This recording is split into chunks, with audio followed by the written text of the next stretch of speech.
नमस्कार, मी Pragya Powale. Quick heal आणि आत्मबोध वेलनेस सेंटर सहप्रस्तुत माझा कट्टा पॉवर्ड बाय चितळेतू, bank of Maharashtra, Chandukaka Saraf jewels, Barwa skin therapy आणि सोनाई पशु आहार या विशेष कार्यक्रमात आपल्या सगळ्यांचं स्वागत. मरावे परी कीर्ती रूपी उरावे याचं अत्युच्च उदाहरण म्हणजे छत्रपती शिवाजी महाराज. म्हणूनच आजपासून शेकडो वर्षांपूर्वी आणि शेकडो वर्षांनंतर आजही छत्रपती शिवाजी महाराजांच्या नामघोषासह महाराष्ट्रातल्या प्रत्येकाचा ऊर अभिमानानं भरून येतो. पण दुर्दैवानं काही वाचाळवीर आज महाराष्ट्राच्या याच दैदिप्यमान इतिहासाची चिरफाड करत वादग्रस्त वक्तव्य करतायत किंवा जाती जातीत तेढ निर्माण करतायत. शिवरायांचे आठवावे रूप आपण सगळेच म्हणतो, पण आचरणाचं काय? या प्रश्नाचं उत्तर मिळतं ते आजचे कट्ट्याचे पाहुणे शिवव्याख्याते डॉक्टर शिवरत्न शेटे यांच्या रूपानं. उक्तीला कृतीची जोड देत शिवरायांच्या विचारांचा प्रचार प्रसार करण्यासाठी ते अविरत झटतायत. गेली 3 दशकं महाराष्ट्राच्या खेड्यापाड्यापासून ते मोठमोठ्या शहरांमध्ये शिवरत्न शेटे मुक्तकंठानं समग्र शिवकाळ उभा करतायत. शिवकालाची साक्ष देणाऱ्या गड किल्ल्यांची भ्रमंती करण्याच्या अनेक मोहिमा त्यांनी योजल्यात आणि यशस्वी केल्यात. केवळ इतिहासात न रमता शिवचरित्रात वर्तमानाचा धांडोळा घेण्यामध्ये शिवरत्न शेटे यांचा हातखंडा आहे. आयुर्वेदाचा त्यांचा अभ्यासही फार मोठा आहे. शिवरायांच्या पदस्पर्शानं पुनीत झालेल्या या मातीचा मस्तकी टिळा लावायचं सोडून आज फक्त माथी भडकवणारी वक्तव्य होत आहेत.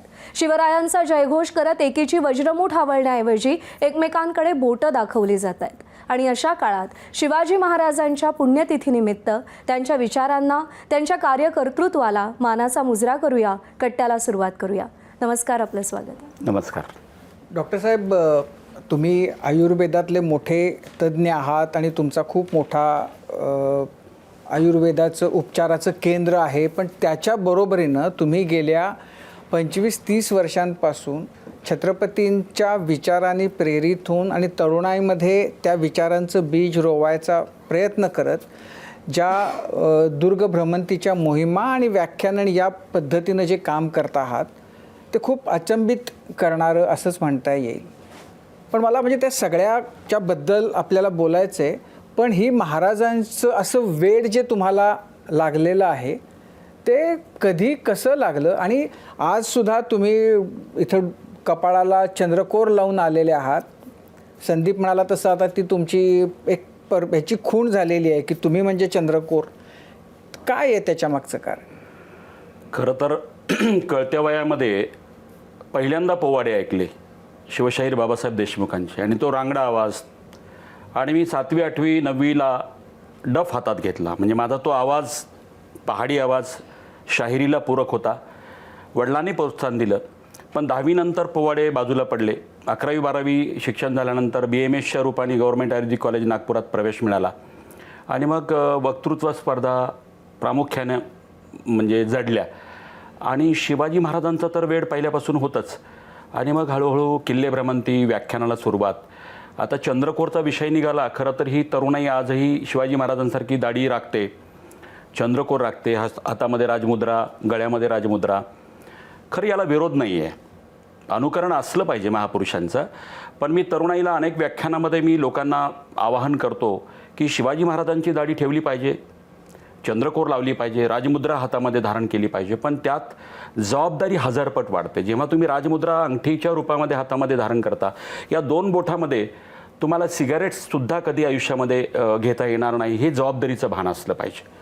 चंद्रकोर हा विषय असा आहे की मी नेहमी म्हणत असतो की एखाद्या ठिकाणी गर्दीमध्ये एखादी मायभगिनी संकटात आहे आणि त्या सगळ्या भावगर्दी अनोळखीच्या रूपामध्ये कुठल्या लोकांकडे जायचं तर ती शोधाशोध करायला लागेल. तेव्हा चंद्रकोर असलेल्या व्यक्तीकडे ती ठामपणाने जायला पाहिजे की हा छत्रपती शिवाजी महाराजांचा भक्त आहे. आणि म्हणून चंद्रकोर लावल्यानंतर तुमची जबाबदारी हजारपट वाढते. छत्रपती शिवाजी महाराज मला बघतायत याची जाण तुमच्यामध्ये निर्माण असली पाहिजे. आणि म्हणून ही महाराजांची आभूषण आहेत. दुर्दैवानं हा विषय फॅशनचा होतोय. तो ज्या दिवशी पॅशनचा होईल त्या अर्थाने, खऱ्या अर्थाने महाराष्ट्र शिवमय असेल. आता तुम्ही म्हणजे तुमचा व्यवसाय सांभाळून तुम्ही महाराष्ट्रभर व्याख्यानं देताय. तुम्ही दरवर्षी तुमच्या 2-3 दुर्ग भ्रमंतीच्या मोहिमा असतात.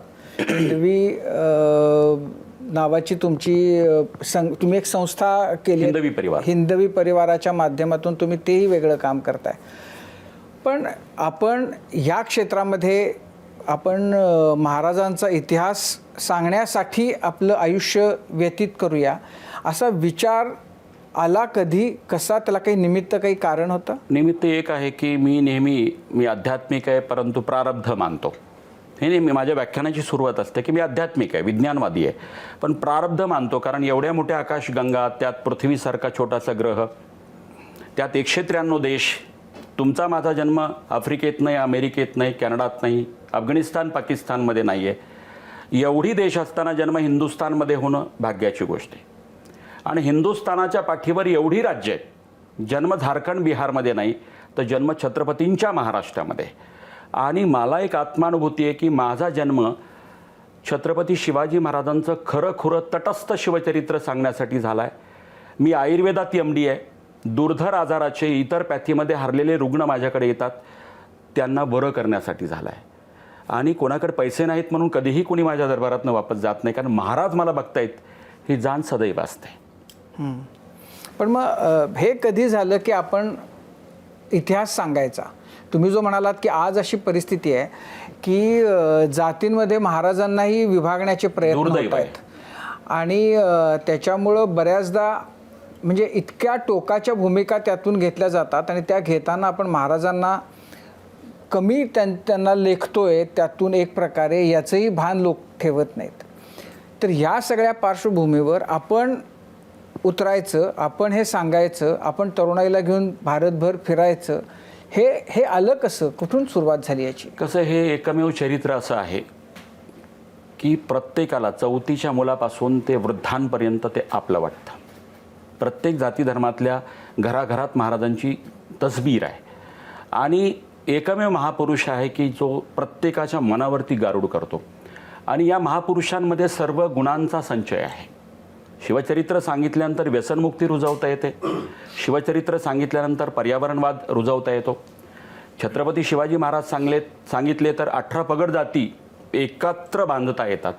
शिवाजी महाराज सांगितले तर जलतज्ञ महाराज सांगता येतात, अर्थतज्ञ महाराज सांगता येतात.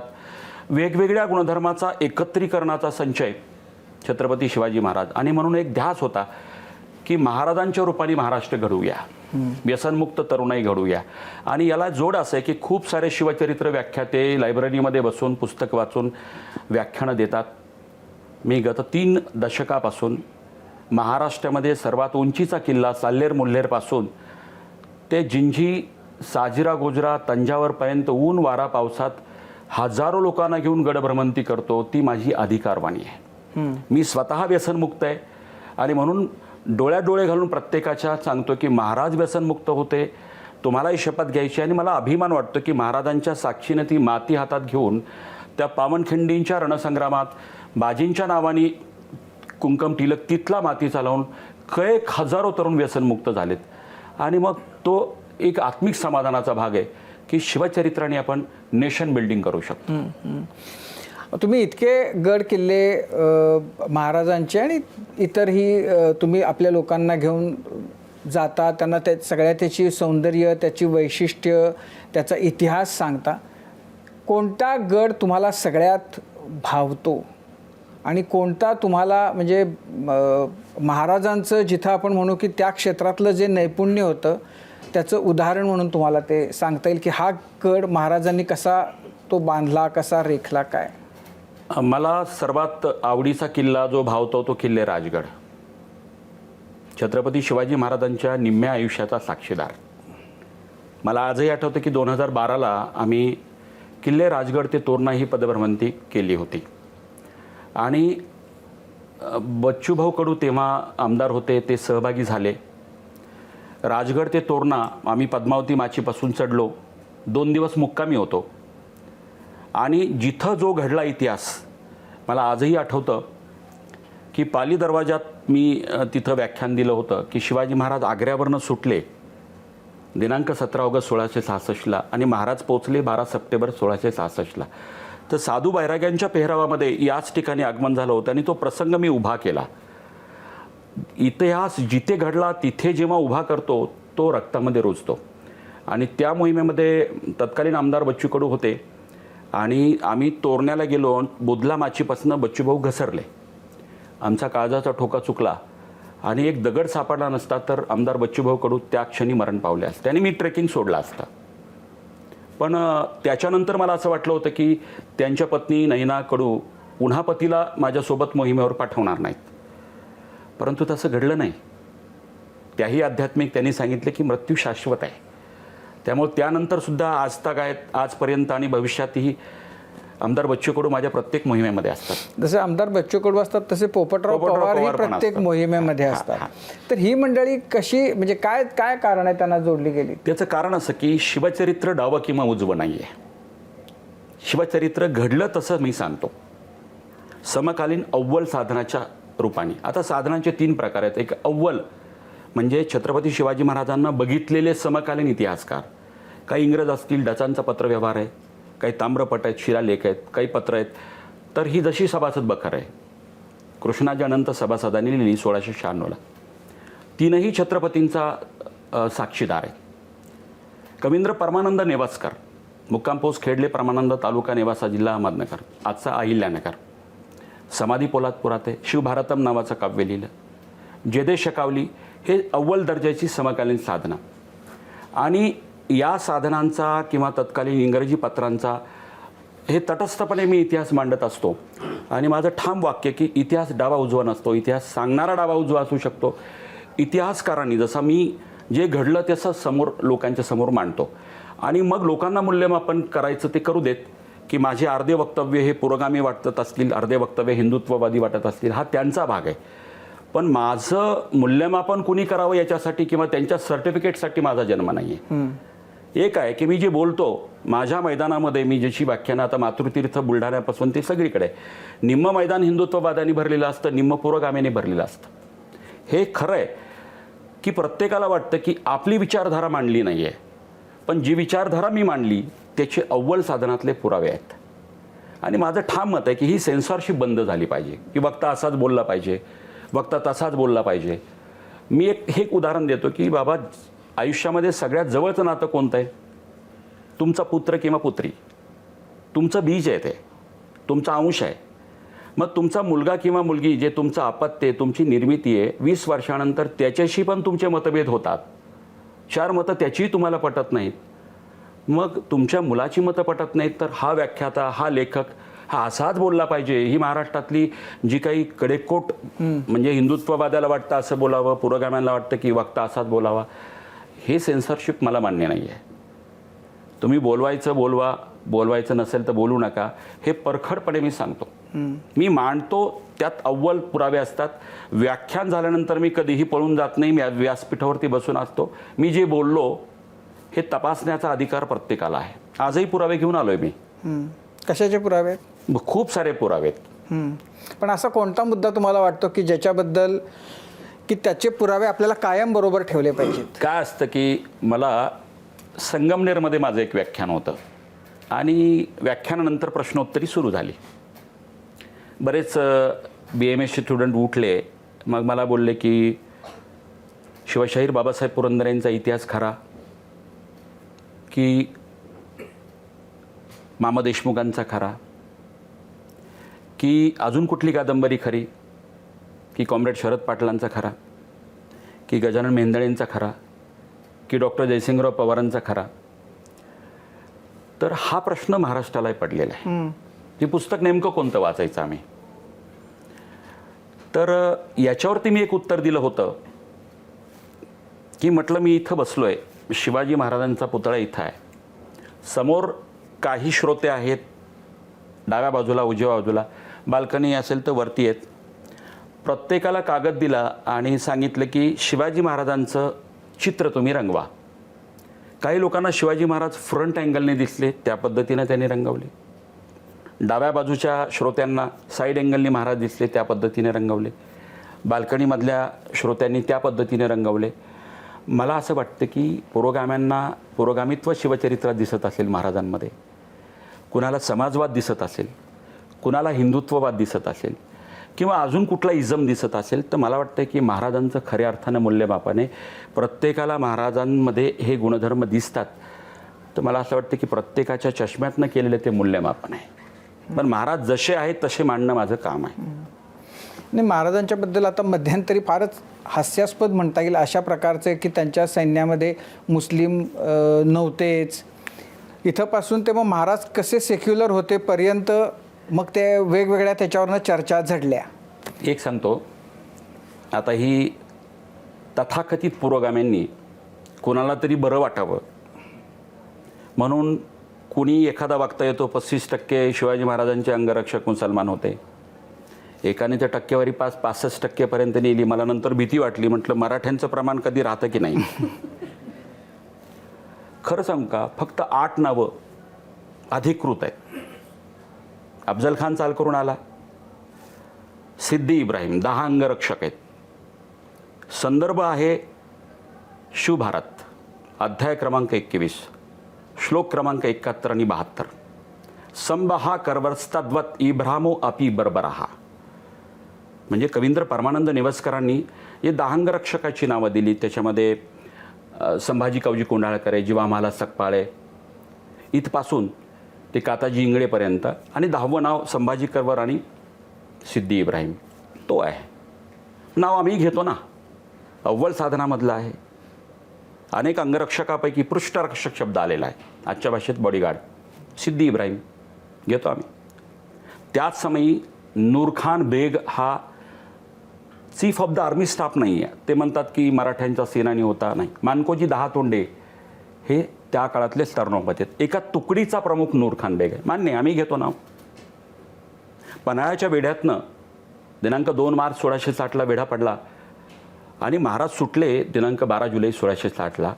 त्या दरम्यान महाराजांना सोडविण्याचा प्रयत्न दस्तूरखुद्द जिजाऊ साहेबांनी केला होता. आणि मग नेताजी पालकरांनी अडवलं, आऊसाहेब या तलवारीची आण आहे तुम्हास. आणि मग नेताजी पालकर आणि सिद्दी हिलाल महाराजांचा वेढा सोडवायला गेले होते. तिथे सिद्दी हिलाल आणि सिद्दी वाहवाह त्याचा पुत्र हे 2 नाव पण अधिकृत आहेत. सिद्दी वाहवाह तिथे हुतात्मा झाला आहे महाराजांच्या सोडवण्याच्या त्या प्रक्रियेमध्ये. त्याच्यानंतर काझी हैदरचं नाव आहे, जो न्यायाधीश. हा, पण तोही नंतर संभाजी महाराजांच्या काळात तो तिकडे औरंगजेबाला मिळाला. शमा खान एक नाव आहे, दर्या सारंग एक नाव आहे, दौलत खान एक नाव आहे. अशी 8 नावं अधिकृत आहेत. म्हणजे आम्ही जे म्हणतो की अव्वल साधनामधली. दौलत खानाचा तर इंग्रजी पत्रव्यवहारामध्ये 7-8 पत्रामध्ये नामोल्लेख आहे. पण इब्राहिम खान नावाचा कोणी तोफखान्याचा प्रमुख अव्वल साधनं नाही आहेत. कोणी कसं रंगवलं आहे माहिती नाही आहे. पण ही 8 नावं वजा जाता थोडीफार असतील ही, परंतु 8 प्रमुख नाव आहेत. तर मला वाटते टक्केवारी काढायची तर फारच नगण्य निघेल आणि कुठल्या टक्केवारीवरनं कोणाचं योगदान नाही ठरवता येत. नावी समाज किती टक्के हो विचार करा. 2 मार्च 1660ला वेढा पडला आणि सिद्दी जोहरचा अंदाज होता की महाराज किती दिवस वरती बसतील, एक ना एक दिवस धोधो पाऊस येईल, धनधान्य संपेल. पण वेढा ढिला पडला नाही आणि महाराजांना वाटले की ते आपण निसटून जावं. आणि मग ती संकल्पना 2 पालख्या बनवायच्या. एका पालखीत महाराज तुम्ही बसावं आणि दुसऱ्या पालखीत सोंगातला शिवाजी बसल. कल्पनाचित्र डोळ्यासमोर उभं करा. त्या सज्जा कोठीमध्ये ती बैठक सुरू आहे दिनांक 12 जुलै 1660 आषाढ शुद्ध पौर्णिमेला. आणि जेव्हा संकल्पना येते की सोंगातला शिवाजी शिवाकाशीत उठून उभा राहतो, महाराज मी शिवाजी बनायला तयार आहे. विचार करा, 2 तासात मरणार याची शंका नाही, खात्री आहे. बरं, ओळख तानाजी मालुसरेंसारखा बालमित्र नाही आहे. ओळख दिनांक 28 नोव्हेंबर 1659ची आणि बलिदानाचा दिवस 12 जुलै 1660. 10 महिन्यात काय वाटावं असं कुठलं बॉन्डिंग होतं ते की मी मेलो तर चालेल, माझा राजा वाचला पाहिजे. आणि तो जो प्रसंग उभा केला ना, तो तसाच त्या मशालीच्या प्रकाशामध्ये मोहरा आला आणि म्हणला महाराज मी आज शिवाजी बनायला तयार आहे. महाराज कधी होय म्हणतात म्हणून त्याचे कान असुसलेत. महाराज होय म्हणत नाहीत, पण विलंबाने महाराजांच्या मुखातनं वाक्य निघतात, अरे शिवा एक वेळा आम्ही सुटून जाऊ पण तुझं काय होईल म्हणून आम्ही विचार करतो. ऐकल्याबरोबर तो महाराजांचे पाय धरतो. महाराज आता विचार नका करू, या शिवाच्या जीवाचं सोनं होईल महाराज, या शिवाच्या जीवाचं सोनं होईल. आई भवानीची आण आहे. महाराजांना गहिवरून येतं की काय माणसं आहेत की महाराजाच्या दारात जात असताना सुद्धा ही आई भवानीची आण म्हणतात. महाराज मानेनी होकार देतात. आपला अंगरखा चोळणा दुशेला, रत्नाजडी तलवार त्याच्या कमरेला, मुकुट घालतात. मुकुटामध्ये तो मोत्याचा तुरा गळ्यातला कंठा घालतात, छोटा संदूक उघडतात, एक वस्तू कपाळाला लावत लावत महाराजांच्या मुखातनं वाक्य निघतात, अरे शिवा, हा आई भवानीचा प्रसाद, भोसल्याचं लेणं, देवीच्या भक्ताची खून, कशापायी सिद्धी जोहर फसणार नाही, पण कवड्याची माळ तुझ्या गळ्यात बघून फसेल म्हणून महाराज कवड्याची माळ गळ्यामध्ये टाकतात. आणि सरकन मागं सरल्याबरोबर महाराजांना लक्षात येतं की आपलं आरशात प्रतिबिंब बघतोय की काय, हुबेहूब प्रति शिवाजी. कडकडून मिठी मारतात, होंदका फुटतो, शब्द फुटत नाहीत, आसवांच्या धारा वाहतात. शिवा काशीदाला कळतं की आपला खांदा भिजतोय आणि त्या मिठीमधून कशी बशी सुटका करत शिवाचे बोलवते, महाराज माझ्यासारख्या सामान्य नाव्यासाठी तुमच्या डोळ्यात पाणी आलं महाराज, या एका एका टिपासाठी म्या मरण पत्करेल महाराज, म्या मरण पत्करेल. ती नावी समाजाची टक्केवारी मोजणार तुम्ही आज, टक्केवारी मोजून चालणार नाही, बलिदानाचं महात्म्य मोजा, एवढंच मला म्हणायचं. जेव्हा मला सकपाळ अफजल खानाच्या वेळेस होता जीवा म्हणून, तो पण नावी समाजाचा, किती टक्केवारी हो. पण 2 वेळा मराठ्यांचा इतिहास बंद झाला असता जर नावी समाजाचं हे योगदान नसतं तर. त्यामुळे टक्केवारीवरून बलिदानाची मूल्यमापन होता कामा नये असं माझं मत आहे. आणि खोटे टक्केवारीसुद्धा पुरोगामित्वाच्या नावाखाली वाढवू नये, जे आहे ते सांगा, वाद होणार नाहीत. नाही, पण महाराजांच्या सेक्युलरिझमबद्दल तर काही प्रश्न नाही आहे ना. बघा, सेक्युलर हा शब्द मुळात युरोपियन राष्ट्रामधनं आला. धर्मसत्ता आणि राजसत्ता यांच्यामध्ये धर्मसत्ताचा राजसत्तेवरती निरंकुश जी काही नियंत्रण हवं होतं, त्यातनं सेक्युलर हा शब्द युरोपियन कंट्रीजमधून जन्माला आला. Chhatrapati Shivaji Maharaj was not a secular, ठामपणे सांगतो. सेक्युलरचा अर्थ आहे the person who has a no religion, the state who has a no religion, that is a secular state. 100 पुरावे देतो मी.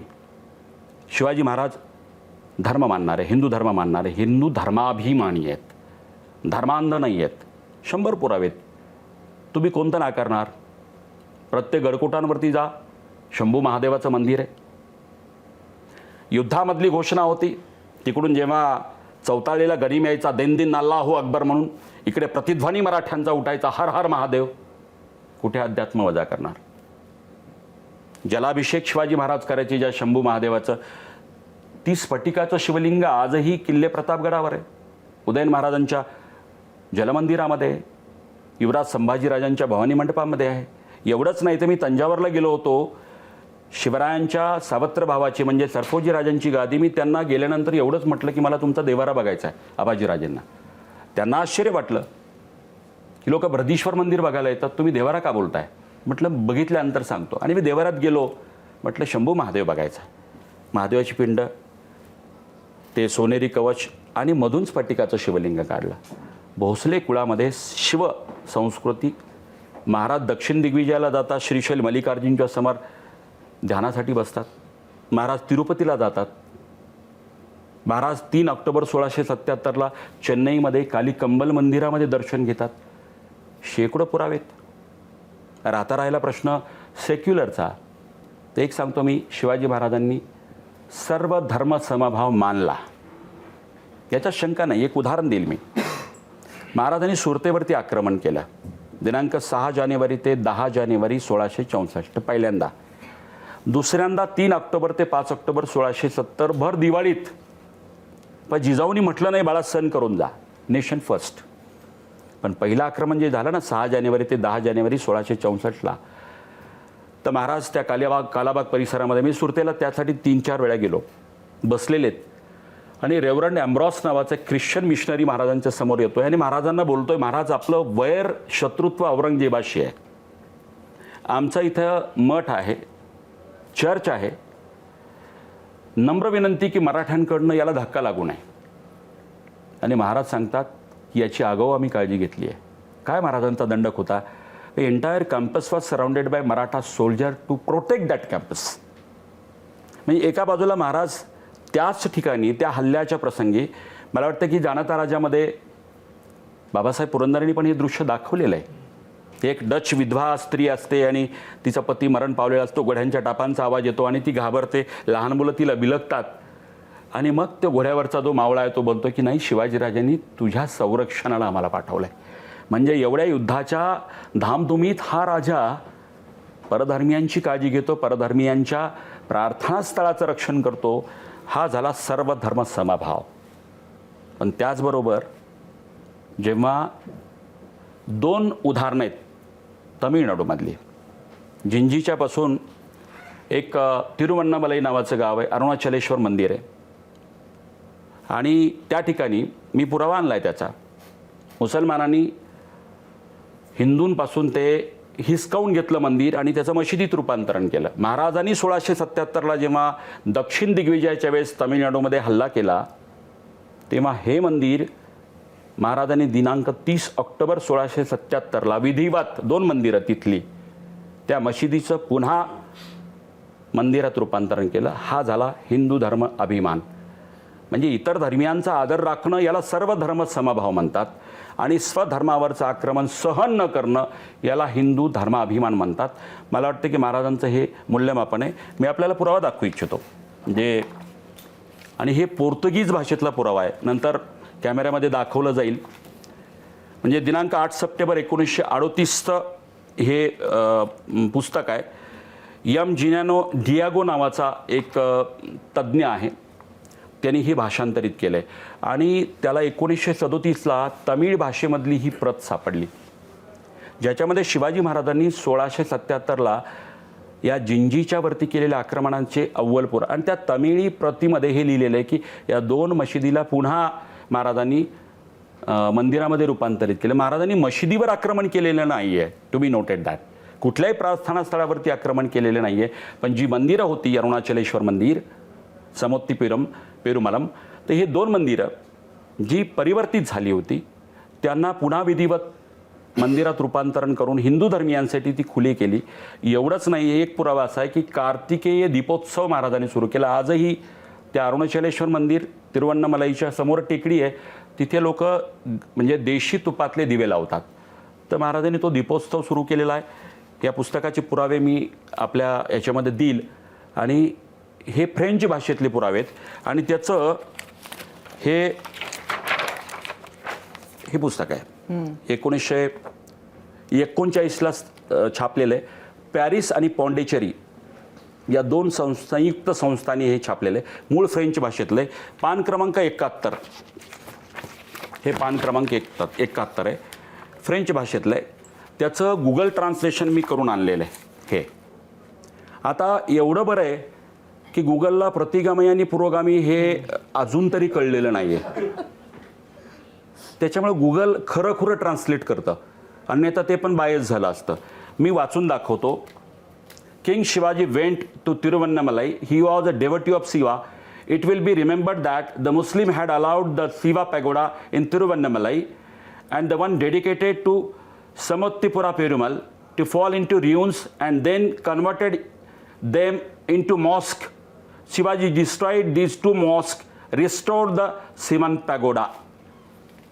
म्हणजे जे मूळ मंदिरं होती, जी मशिदीत रूपांतरित मुसलमानांनी केली होती, हिंदू धर्मियांना मज्जाव केला होता, महाराजांनी त्याचा जीर्णोद्धार केला.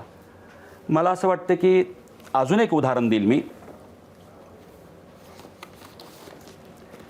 हे पोर्तुगीजांचं आहे. म्हणजे हे पुस्तक पांडुरंग पिसुर्लेकरांनी अत्यंत संशोधनांती लिहिलेलं आहे.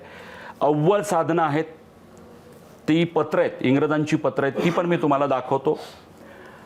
जेव्हा पोर्तुगीजांचा हिंदू धर्मियांवरती अत्याचार सुरू होता गोमंतक बार देशामध्ये, जबरदस्ती हिंदू धर्मियांचं, म्हणजे महाराजांच्या जन्मा अगोदरपासून आहे, 1560 पासून इन्क्विजिशन नावाचं ख्रिश्चन मिशनऱ्यांची ती संस्था सुरू केली, आणि त्या 1560 पासूनचा इतिहास आहे. ते जर ख्रिश्चनांचे, पोर्तुगीजांचे, हिंदू धर्मियांच्यावरती अत्याचार जर वाचले तर हे पुस्तक आहे. म्हणजे हे पुस्तकसुद्धा महाराष्ट्र साहित्य सांस्कृतिक मंडळानेच हे केलेलं आहे, पोर्तुगीज मराठा संबंध देसाईचं, आणि याच्यामध्ये दिलेले धर्मांतराचा धुमाकूळ. 1567 साली साष्टी प्रांताचा सुभेदार दियोगो रुद्रिगिश याने या प्रांतातील 280 हिंदू मंदिरे पाडण्याचा विक्रम केला. खूप उदाहरणे तुम्ही वाचू शकत नाही. गोमांस हिंदूंच्या मुखात टाकलं, हिंदूंच्या मंदिरातील मूर्त्या उकिरड्यावरती फेकून दिल्या. का तर लोकांचा धर्मावरती, देवतांवरती विश्वास उडावा. मानसशास्त्र ते, आणि इतक्या खालच्या हिंदू मंदिरं जाळली, माणसं जाळली, आणि एवढा भयानक अत्याचार सुरू असताना शिवाजी महाराजांनी तत्कालीन घटना घडली. नारबा सामंत हा शिवाजी महाराजांच्या भूभागामध्ये वेंगुर्ला भागामध्ये येऊन दंगा करायचा आणि तो पोर्तुगीजांच्या आश्रयाला लपायचा. महाराजांनी ते तत्कालिक कारण शोधलं, पण one of the cause Hindu धर्मियांचा होणारा अनन्वित छळ महाराजांना थांबवायचा होता. आणि महाराजांनी दिनांक 20 नोव्हेंबर 1667ला बारदेशावरती हल्ला केला आणि जे जबरदस्ती धर्मांतरण करणारे 4 पाद्री आहेत त्यांचा शिरच्छेद केला महाराजांनी. आणि व्हाईसरॉयनी जो हुकूम काढला होता तो हुकूम तर माझ्याकडे आहे. 7,000 हिंदूंपैकी 4,000 हिंदूंनी बाप्तिस्मा घेतला आहे. उर्वरित हिंदू लवकरच कॅथोलिक धर्म स्वीकारतील, अन्यथा त्यांना बारदेश सोडण्याचा हुकूम केला आहे. म्हणजे it was a forcible conversion. एक तर तुम्ही इथं राहायचं असेल तो धर्म स्वीकारा ख्रिश्चन, अन्यथा बारदेश सोडून जा.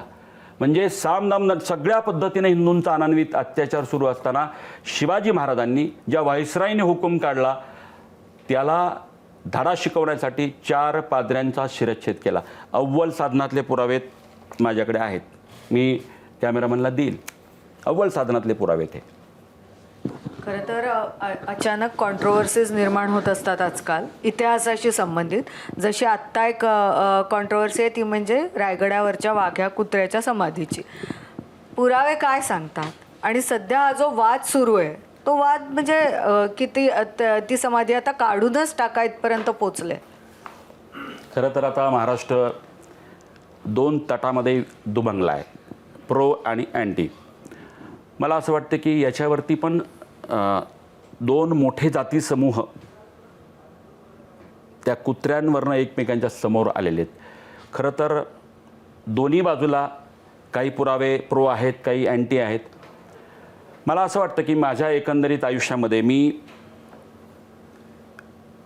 शिवचरित्र सकारात्मक सांगण्यासाठी जीवन पुरणार नाही मला. तर या वाघ्या कुत्र्याच्या वादात मी काही भाष्य करावं असं मला वाटत नाही. पण या अगोदर विचारलेल्या प्रश्नाचं मी उत्तर देऊ इच्छितो की हे क्रमिक पुस्तक आहे इतिहासाचं, मराठी सत्तेचा उदय, आणि डॉक्टर जयसिंगराव पवारांचं पुस्तक आहे. त्यामुळे याला इतिहासकार म्हणून त्यांचं एक महाराष्ट्रामध्ये स्थान आहे. या पुस्तकाला कोणीही क्रॉस करू शकत नाही. जयसिंगरावांचा अभ्यास आहे, 56 पुस्तकं त्यांनी लिहिली आणि अव्वल साधनांवरती ते लिखाण करत असतात. पान क्रमांक 214वरती हा प्रसंग वर्णन केलेला आहे आणि कोल्हापूर विद्यापीठामध्ये, शिवाजी विद्यापीठामध्ये याचा निश्चितपणे समावेश आहे. आता याच्यामध्ये सुद्धा जयसिंगराव लिहितात की पोर्तुगीज पाद्र्यांनी या सुमारास बारदेशमध्ये मोठ्या प्रमाणावर सक्तीचे धर्मांतर चालविले होते. एका वर्षात बारदेशमधील 7,000 हिंदूंपैकी 4,000 हिंदूंना बाटविले होते. त्याचवेळी बारदेशामधील सर्व हिंदूंनी 2 महिन्याच्या आत निघून जाण्याचा हुकुमनामा व्हाईसरॉयनी काढला होता. म्हणजे एक तर ख्रिस्ती व्हा नाहीतर निघून जा, याचा सरळच अर्थ हुकुमनाम्याचा होता. धार्मिक अत्याचारास आळा घालण्याचा महाराजांचा विचार चालू असताना पोर्तुगीजांच्या आश्रयास असणाऱ्या नारबा सावंत या देसाईने महाराजांच्या प्रदेशात वेंगुर्ल्यात दंगा केला आणि म्हणून महाराजांनी 20 नोव्हेंबर 1667ला हल्ला केला. 3 दिवसपर्यंत शिवाजी महाराजांच्या सैन्याने कित्येक गावावरती हल्ला केला आणि त्या सैन्याने 3 पाद्र्यांना व एक ख्रिस्ती इस्मास कंठस्नान घातले. म्हणजे अजून एक पुरावा माझ्याकडे जो आहे, शिवचरित्र पत्रसार संग्रह, जे ऑथेंटिक आहे, खंड क्रमांक 1, पान क्रमांक 331, पत्र क्रमांक 1186, हेच आहे. 4 पाद्र्यांचा शिरच्छेद महाराजांनी केला आणि धडा शिकवला की हिंदू तुम्ही जबरदस्ती करू शकणार नाही. आणि त्यानंतर धर्मांतरं थांबली. मग मला असं वाटतं की शिवाजी महाराजांना हिंदू धर्मरक्षक म्हटलं म्हणून काय वावगं आहे? केलंच ना रक्षण. महाराजांनी संस्कृतीचं रक्षण केलं. महाराजांनी मराठी भाषा जी प्रदूषित झाली होती, यवनवाचनही लुप्त ही सरणी, मराठी भाषेमध्ये जवळपास 85% म्हणजे विका राजवाडे साहेबांनी सांगितलेलं आहे त्या काळामध्ये की पत्र जर दिसलं तर 85% हे उर्दू शब्द असायचे, फारसी दख्खनी, आणि 10-15% मराठी शब्द. तर महाराजांनी जेव्हा राज्याभिषेक झाला तर ही यवनी भाषेनी मराठी भाषा प्रदूषित झाली आहे, याचं सुधारणा करण्यासाठी रघुनाथपंत हनुमंते आणि धुंडीराज व्यास जे तंजावरचे होते यांना आदेश दिला की तुम्ही याचं भाषा, आणि राज्य व्यवहार कोश निर्माण झाला ज्याच्यामध्ये 10 वर्ग आहेत, 1380 शब्द आहेत. पर्यायी शब्द संस्कृत दिले, जसं किल्ला शब्द फारसी आहे, मराठी नाही आहे. किल्ली, कुलूप हे सगळे फारसी शब्द आहेत, आपल्याला मराठी वाटतात. महाराजांनी किल्ल्याला गड किंवा दुर्ग शब्द दिला, अशी शब्दकोश. आणि मला असं वाटतं की मराठी भाषेसाठी पहिल्यांदा प्रयत्न करणारा मराठी भाषा सुधारक म्हणून छत्रपती शिवाजी महाराजांचा नामोल्लेख प्रत्येकाने करावा. संस्कृती रक्षण केले महाराजांनी. डॉक्टर, म्हणजे भारतीनेच विचारलेला प्रश्न मी तुम्हाला विचारतोय की सध्या जे वाघ्या कुत्र्यावरून चाललं आहे, म्हणजे तुम्ही त्याच्यावरती वक्तव्य करा असं आम्ही म्हणत नाही आहे, परंतु तुम्ही जो इतिहास वाचलाय, तुम्ही जे ओरिजिनल जे तुम्ही म्हणताय जो इतिहास वाचलाय, त्याच्यामध्ये त्याचा कुठे उल्लेख आहे की नाही आहे, आम्हाला फक्त एवढंच माहिती पाहिजे. तुम्ही त्याच्यावरती वक्तव्य करू नका की ते कुठल्या जातीचं होतं किंवा काय, असं आमचं काय आग्रह नाही आहे. आमचं म्हणणं आहे की निष्कर्ष काय आहे असं नाही, सांगू फक्त नका, हां, पण म्हणजे तुम्हाला इतिहासात काय पुरावा? साहित्यात तुम्हाला ते कुठे आढळलं का? आता कसं आहे, महाराजांच्या सोबत कुत्रा दाखवलेला आहे. एक म्हणजे जेव्हा महाराजांनी दक्षिण दिग्विजय केला तेव्हा येत असताना बेळवडीचा किल्लेदार ईश प्रभू देसाई तो मराठ्यांच्या सेनानीकडनं मारला गेला. सखुजी गायकवाड सेनानी होता. त्याच्या पत्नीनं, म्हणजे जिचं नाव मल्लम्मा ईश प्रभू देसाई, जिला महाराजांनी सावित्रीबाई असा किताब दिला, ती सावित्रीबाई देसाई, तिनं महाराजांचं शिल्प करून ठेवलं आहे यादवाड या गावी. तिथे पण कुत्रा दाखवलेला आहे. परंतु तो कुत्रा वाघ्याचा आहे याच्याबद्दल निष्कर्ष काढता येत नाही. ज्यामुळे कुत्रा असल्याचं प्रो असणारे संजय सोनवणीपासूनचे जे इतिहासकार आहेत त्यांनी काही अव्वल जर्मन संशोधकापासून ते दिलेले आहेत. परंतु राजसन्यास या राम गणेश गडकरींच्या त्या कादंबरीमध्ये आधारलेल्या त्या प्रसंगावरती हा कुत्रा बसवलेला आहे. त्यामुळं खरं तर याच्यावरती अजून निष्कर्षापर्यंत येता येत नाही दोन्ही बाजूनं. तर त्यामुळं मला भाष्य नाही करता येणार त्याच्यावर. शिवचरित्रामध्ये आत्ता आपल्याला प्रेरणा देणारे अनेक प्रसंग आहेत. म्हणजे तुम्ही असे कुठलाही आपल्या आयुष्याशी निगडीत असे अनेक वेळा येतात की जिथे तुम्हाला वाटतं की तुम्ही हतप्रभ होता.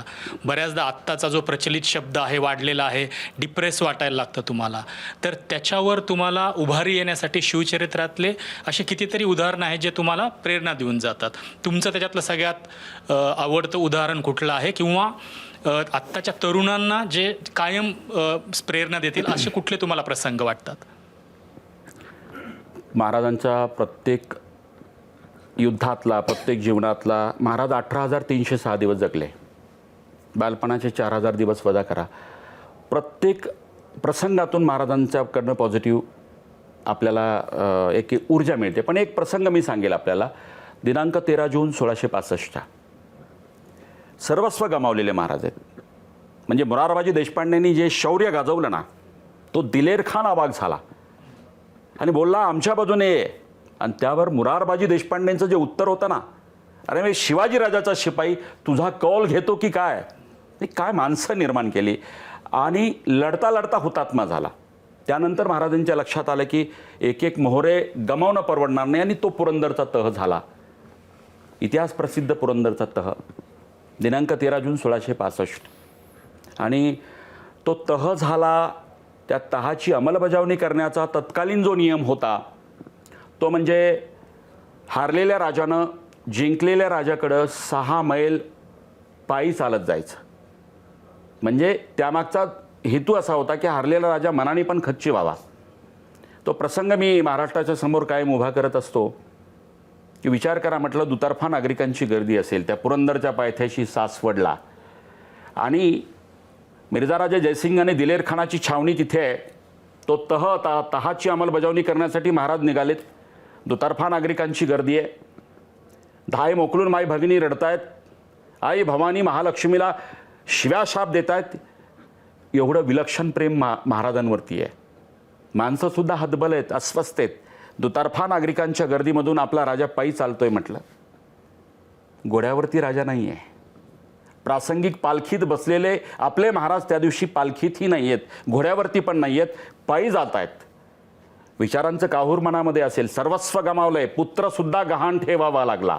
9 वर्ष वयाचा शंभूबाळ, जगातला पहिला राजा जो स्वतःचा पुत्र दिलेर खानाच्या छावणीत तारण म्हणून गहाण ठेवतो. ही सगळी विपरीत परिस्थिती, दुतर्फा नागरिकांची गर्दी, अस्वस्थ महाराज, सर्वस्व गमावलेले, राजाचा रंक व्हावा तैसी परिस्थिती उद्भवलेली. कफल्लाक 4 लाख होणाचा मुलूख दिला. सगळं गेले महाराज. 23 किल्ले द्यावे लागले. आणि अशा परिस्थितीमध्ये सगळं गमावलं आहे. पण त्या परिस्थितीमध्ये सुद्धा महाराजांचा विचार सकारात्मक आहे. मी आज गमावलं आहे, ही वेळही निघून जाईल. I will conquer it. मला असं वाटतं की सर्वस्व गमावल्यानंतर सुद्धा आत्महत्येचा विचार महाराजांच्या मनाला स्पर्श करून जात नाही, की नैराश्याच्या गर्दीत आपला राजा बुडत नाही. मला वाटतं की तुमच्या आयुष्यात याच्यापेक्षा वाईट वेळ येणार नाही. मी विदर्भातल्या अनेक शेतकऱ्यांना जे 50,000 कर्जासाठी आत्महत्या केली, 5 लाखाच्या कर्जाची नोटीस आली, जमिनीचा लिलाव होणार म्हणून आत्महत्या केली, मी म्हणतो तुमचं घर गहाण ठेवलं म्हणून तुम्हाला आत्महत्येचा विचार येतात. यांनी तर पोरगा गहाण ठेवला आहे. ज्या पोराचं वय 9 वर्ष, शंभू बाळाचं वय, मैदानी खेळ खेळण्याचं ते लेकरू त्या मिर्झाराजा जयसिंग आणि दिलेर खानाच्या छावणीत तारण म्हणून आहे, तो राजा आत्महत्येचा विचार करत नाही. मला वाटतं की शिवाजी महाराजांसारखं पॉझिटिव्ह ॲटिट्यूड तुमच्या आयुष्यामध्ये कधी नैराश्य येईल, आत्महत्येचा विचार येईल, तेव्हा फक्त 13 जून 1665 आठवा. पॉझिटिव्ह ॲटिट्यूडचा स्रोत म्हणून छत्रपती शिवाजी महाराजांना बघितलं पाहिजे. आणि याचाच उत्तरार्ध म्हणजे नंतर पुढं त्यांना आग्रा भेटीला जावं लागलं. तिथनं ते ज्या पद्धतीनं सुटून वापस आले आणि आल्यानंतर ते फक्त थांबले नाहीत, तर त्यांनी आता तुम्ही जे सांगितलं तसं त्यांनी पुन्हा ते स्वराज्यातले जेवढे काही किल्ले किंवा जे काही द्यावं लागलं ते परत मिळवण्यासाठी त्यांनी मोहिमा आखल्या. तर हे पण खूप आपल्याला प्रेरणा देऊ. खरं आहे ना. म्हणजे पूर्णपणे संपलेला एक राजा नंतर 240 किल्ल्यांचा गडपती होतो. आज आपण आजच्या युगामध्ये खूप सारी उदाहरणं आहेत तुमच्या आमच्या समोर. 2001ला अमिताभ बच्चनसारख्या महानायकावरती प्रतीक्षा विकण्याची वेळ आली होती मुंबईमध्ये, सर्वस्व गमाव, पण KBCनी पुन्हा झेप घेतली. मला असं वाटतं की आजच्या काळामधले सुद्धा शिवचरित्राचे आचरणकर्ते आपण शोधले पाहिजेत. आणि मी इतिहास, केवळ इतिहास सांगत नाही तर वर्तमानामध्ये इतिहास शोधतो. आणि मग 26 नोव्हेंबरच्या हल्ल्यामध्ये माझी सर्वाधिक व्याख्यानं झाली की 26 नोव्हेंबरला छत्रपती शिवाजी महाराज असते तर मुंबईचा हल्ला 59 तास महाराष्ट्र ठप्प होता, देश ठप्प होता. मी तेव्हाही बोललो होतो. आणि ही सगळी पात्र, हे सदानंद दातेपासून ते अगदी सगळी पात्र मी शिवकाळातली उभी केली होती. पण तुमचं काय मत आहे, जर महाराज असते त्यावेळेला तर काय? 59 तास लागले नसते. 59 मिनिटामध्ये पाकड्यांचा खात्मा केला असता आणि हिंदवी स्वराज्याचं हवाई दल किल्ले रायगडावरनं झेपावला असताना पाकिस्तानमध्ये सर्जिकल स्ट्राईक करून पुन्हा रायगडावरती परत आला असता. आणि मुळात हल्लाच झाला नसता हे माझं ठाम मत आहे. त्याचं कारण आहे, जे बाबराला जमलं नाही, जे जहांगीरला जमलं नाही, जे अकबराला जमलं नाही, जे शहाजहानला जमलं नाही, जे आलमगीर म्हणवणाऱ्या औरंग्याला जमलं नाही, ते करून दाखवलं छत्रपती शिवाजी महाराजांनी. जशी जमिनीला सीमा असते, भूहद्द असते, तशी सागरालाही सीमा असते. याची जाण हिंदुस्थानाच्या इतिहासामध्ये पहिल्यांदा कोणी करून दाखवली असेल आणि आपलं आरमार निर्माण केलं असेल तर एकच नाव, father of navy, Chhatrapati Shivaji Maharaj. आणि त्या काळामध्ये 700 गलबत आहेत. सभासद बकरीमधला संदर्भ आहे. विचार करा, 720 किलोमीटरचा समुद्रकिनारा, 700 गलबत आहेत. एका किलोमीटरला एक गलबत आहे. म्हणजे महाराजांचं काय अभेद्य तटबंदी असेल. तर मला वाटतं की हल्लाच घडला नसता. एक प्रश्न कायम विचारला जातो की संभाजी महाराजांनंतर मराठेशाही किंवा शिवशाही जाऊन पेशवाई कशी आली. आणि हा प्रश्न विचारणारी माणसं मध्ये ताराराणींचं योगदान, राजाराम महाराजांचं योगदान, निर्नायकी राज्य लढवणारे मराठे, या सगळ्यांच्या योगदानाला पडद्याच्या आड सारतात. तर या प्रश्नाचं उत्तर देण्यासाठी सप्रमाण तुम्ही काय सांगाल? माझ्या अनेक व्याख्यानामध्ये डेफिनेशन ऑफ मराठा मी हल्ली सांगायला लागलो, कारण ती काळाची गरज आहे असं मला वाटायला लागलं. खरं हा शब्द कधीच जातीवाचक नव्हता. मराठा शब्द समूहवाचक या अर्थाने वापरला. मी उदाहरण देईल. मराठ्यांचं पानिपत झालं असं म्हणतात, मी मानायला तयार नाही. बघा, 14 जानेवारी 1761 सकाळी 9 वाजल्यापासून सायंकाळी 5 पर्यंत हिंदुस्थानामधलं एकमेव राज्य असं आहे की ज्यांनी भारत मातेचं रक्षण केलं आहे. म्हणजे हल्ला महाराष्ट्रावरती नव्हताच, हल्ला हिंदुस्थानवरती, भारत मातेवरती. पण त्याला रोखण्याचं काम हिंदुस्थानामध्ये एवढी राज्य असताना एकाच राज्याने केलं. त्या राज्याचं नाव महाराष्ट्र. घराघरातनं मराठे निघाले आणि हुतात्मे झाले. 1 लाख. जगात हे उदाहरण नाही आहे दुसरं. आता मराठे निघाले, जन्माने आणि जातीने असणारे बहुसंख्य मराठा होतेच होते. मल्हारराव होळकरांसारखी धनगर होती, सदाशिवराव भाऊ विश्वासराव भाऊसारखी ब्राह्मण होती. तेली होती, माळी होती, साळी होती, कोळी होती, धनगर होती, आगरी होती, नावी होती, भंडारा होती. महार, मांग, ढोर, चांभार, रामोशी, भिल्ल, वारली, कोरकू सगळी होती. ती लढली मराठा म्हणून. अहो रोज आम्ही जनगण म्हणतो ना, जनगण मन अधिनायक जय. कधी विचार केलाय का? राष्ट्रगीत ज्यांनी रचलं त्यांना या राज्याचं नाव महाराष्ट्र होतं हे माहिती नव्हतं का? होतं ना. काय लिहिलं त्यांनी? जनगण मन अधिनायक जय हे. पंजाब, सिंधू, गुजरात, मराठा. पंजाबला पंजाब म्हटलं, गुजरातला गुजरात म्हटलं, पण महाराष्ट्राला मराठा म्हटलं. Punjab, Sindhu, Gujarat, Maratha is equal to Maharashtra and Maharashtra is equal to Maratha. आता बाजीराव पेशव्यांनी जे काही रणशौर्य गाजवलं ते काय ब्राह्मण म्हणून गाजवलं का? मराठा म्हणून गाजवलं. त्यांची नोंदसुद्धा इन्व्हाजन ऑफ मराठा अशीच येते. त्यामुळं मराठा ही व्याख्या व्यापक आहे. इतके इतिहासकार होऊन गेले. औरंगजेबाचा इतिहासकार साकी मुस्तैद खान आहे, मासिर आलमगिरी लिहिले त्याने, ईश्वरदास नागर आहे, फुतुहाते आलमगिरी नावाचा ग्रंथ त्यांनी लिहिला. भीमसेन सक्सेना आहे, जो बाल असताना संभाजीनगरला 14-15 वर्षाचा असताना तो इथे आहे आणि शिवाजी महाराजांचा आय विटनेस आहे. तारीखे दिलखुशा लिहिलं त्या भीमसेन सक्सेनाने. हशम मोहम्मद खफी खान, या सगळ्यांच्या ग्रंथामध्ये मराठाओने हमला कर दिया असं वर्णन आहे. याचा अर्थ जन्माने आणि जातीनं असणारे मराठाच का असं नाही आहे, तर जे जे छत्रपतींच्या बाजूनं लढले, हिंदवी स्वराज्याच्या बाजूनं लढले ते मराठा. त्यामुळे ही व्यापक अर्थाने व्याख्या हल्ली मी सांगतोय. खरं तर तुम्ही गड किल्ल्यांच्या मोहिमा करता आणि राज ठाकरेंसारखे नेते कायम म्हणत असतात की स्मारकं उभारू नका, पण हे जे आपलं वैभव आहे गड किल्ल्यांचं ते सांभाळा, चांगलं ठेवा. तुम्ही जाता आता या सगळ्या किल्ल्यांवर, तुम्हाला काय पाहून जास्त वेदना होतात, का त्रास होतो आणि हे बदललं पाहिजे असं वाटतं या किल्ल्यांवर? किल्ला प्रवेशाची आचारसंहिता असली पाहिजे असं माझं ठाम मत आहे. मी एकदा 2012ला राजगडावरती गेलो होतो. एका बुरुजावरती कोल्हापुरातले नगरसेवक आणि 5-7 मंडळी ते ग्लासमध्ये दारू आणि ते सगळे चकना घेऊन, मी ज्या अर्थाने सगळ्यांना घेऊन महाराष्ट्राला आलो की अरे म्हटलं कुठलीही माती लावा, महाराजांचा पदस्पर्श झाला हे पायथ्याला सांगितलं मी सगळ्यांना. हिंदवी परिवाराच्या मोहिमेतला हा गड असा आहे म्हटलं, 25 वर्ष महाराज त्याच्यावरती राहिलेत. 25 वर्षामध्ये महाराजांचे पदस्पर्श कुठेही लागलेले आहेत म्हटलं, कुठलीही माती लावा ते पुण्य आहे तुम्हाला. हे सांगून आणलेला एवढा मोठा समुदाय शिवभक्तांचा. आणि आल्याबरोबर ते चित्र दिसलं, माझा राग पहिल्यांदा अनावर झाला आणि मी बुटासहित त्या ग्लास तोडवले. म्हटलं आम्ही कुठल्या भावनेने येतोय? दुर्दैवानं महाराष्ट्रामध्ये किल्ले प्रवेशाच्या वेळेस अशी नाकाबंदी असली पाहिजे, माझं ठाम मत आहे. यातना होतात की प्रत्येक बुरुज कधीतरी 5 वर्षांनी गेले की तो त्याचा चेहरा निखळलेला असतो, ढासळलेला असतो. ही खऱ्या अर्थानं चालते बोलते स्मारकं ही छत्रपतींना आपण बघितलं नाही, पण शिवाजी महाराज की जय म्हटलं की अंगामध्ये काहीतरी संचारतं, रक्त सळसळतं, एक स्फुरण चढतं. आपण महाराजांना बघितलं नाही, पण ज्यांनी महाराजांना बघितलं ते आज फक्त महाराजांचे साथीदार आणि सगळे सोयरे म्हणजे गडकोट आहेत. त्यांनी महाराजांना बघितलं आहे आणि त्यांची पडझड होताना आम्ही प्रचंड अस्वस्थ असतो की 10 वर्षानंतर जातो ती पडझड झालेली असते. आणि पुरातत्व खातं नको तिथं नियम लावतं, विद्रुपीकरण त्यांना दिसत नाही. आम्ही लोकांना एवढंच म्हणतो की बाबा तिथं खडूने लिहिण्यासाठी महाराजांनी याची निर्मिती केली नाही, की एक एक गडकोटांनी महाराजांना वाचवलं आहे स्वतः अंगावरती. म्हणजे या गडकोटांनी तोफांचे ते वार झेललेत, ते गोळे झेललेत.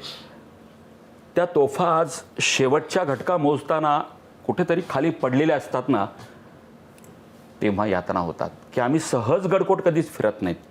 ते दगडमाती संवाद करायला लागतो आम्हाला, आम्ही एवढे एकरूप झालेलो असतो. आणि त्यामुळे गडावर चढताना प्लास्टिक बॉटलपासून ते दारूच्या बॉटलपर्यंत सगळं बघितलं पाहिजे. आणि महाराष्ट्रासाठी हे अशक्य नाही आहे. आणि अजून माझी सरकारला ABP माझाच्या माध्यमातून विनंती आहे, ॲडव्हान्स टेक्नॉलॉजी आहे. आज अंकाई टंकाईपासून ते आमच्या सोलापूर जिल्ह्यातील नळदुर्गसारख्या किल्ल्यामध्ये काही वर्षापूर्वी अतिरेकी राहून गेले. RDX संभाजीनगरच्या तिथे सापडलं, वेरूळच्या जवळ सापडलं. अतिक्रमणाला विरोधच आहे, अतिक्रमण होताच कामा नये, उदात्तीकरण होता कामा नये. दुर्दैवानं असं होत आहे. मग किल्ल्यावरती CCTV लावावेत, त्याचं GPS कनेक्शन असावं आणि जिल्हा पोलीस मुख्यालयामध्ये एक माणूस निरीक्षणासाठी असावा असं माझं मत आहे. कारण काही किल्ले जे उपेक्षित आहेत तिथे असामाजिक तत्व, राष्ट्रद्रोही कारवाया करताना कैक वेळा आढळलेत. सरकार त्याचं अजूनही काही करत नाही हो. माझी नम्र विनंती ABP माझाच्या माध्यमातून की प्रत्येक किल्ल्यावरती ॲडव्हान्स टेक्नॉलॉजी, मान्य आहे मला की किल्ला फार मोठा आहे, प्रत्येक ठिकाणी पोलीस उभा करणं शक्य नाही, पण CCTV 360 डिग्रीचे आणि जिल्हा मुख्यालयामध्ये ठेवा ना एखाद्याची सर्वेलन्स टीम. तुम्हाला ॲडिशनल ॲक्टिव्हिटी कळू शकतील. तर खूप साऱ्या गोष्टी की किल्ल्याचं जतन केलं पाहिजे. डॉक्टर साहेब, तुम्ही ती पावनखिंडीची मोहीम जी आखता तिला चांगला प्रतिसाद पण मिळतो, विशाळगड ते पन्हाळ्यापर्यंत.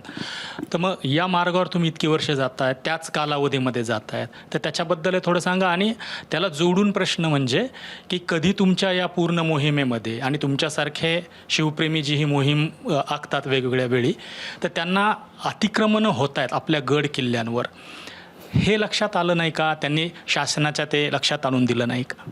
खरं म्हणजे प्रत्येक किल्ल्याचा आधुनिक किल्लेदार, आता किल्लेदार उरले नाही पण आधुनिक किल्लेदार आम्ही आर्किओलॉजिकल सर्वे ऑफ इंडियाच्या कर्मचाऱ्यांना मानतो, असतात ना तिथे, ऑन रेकॉर्ड आहेत.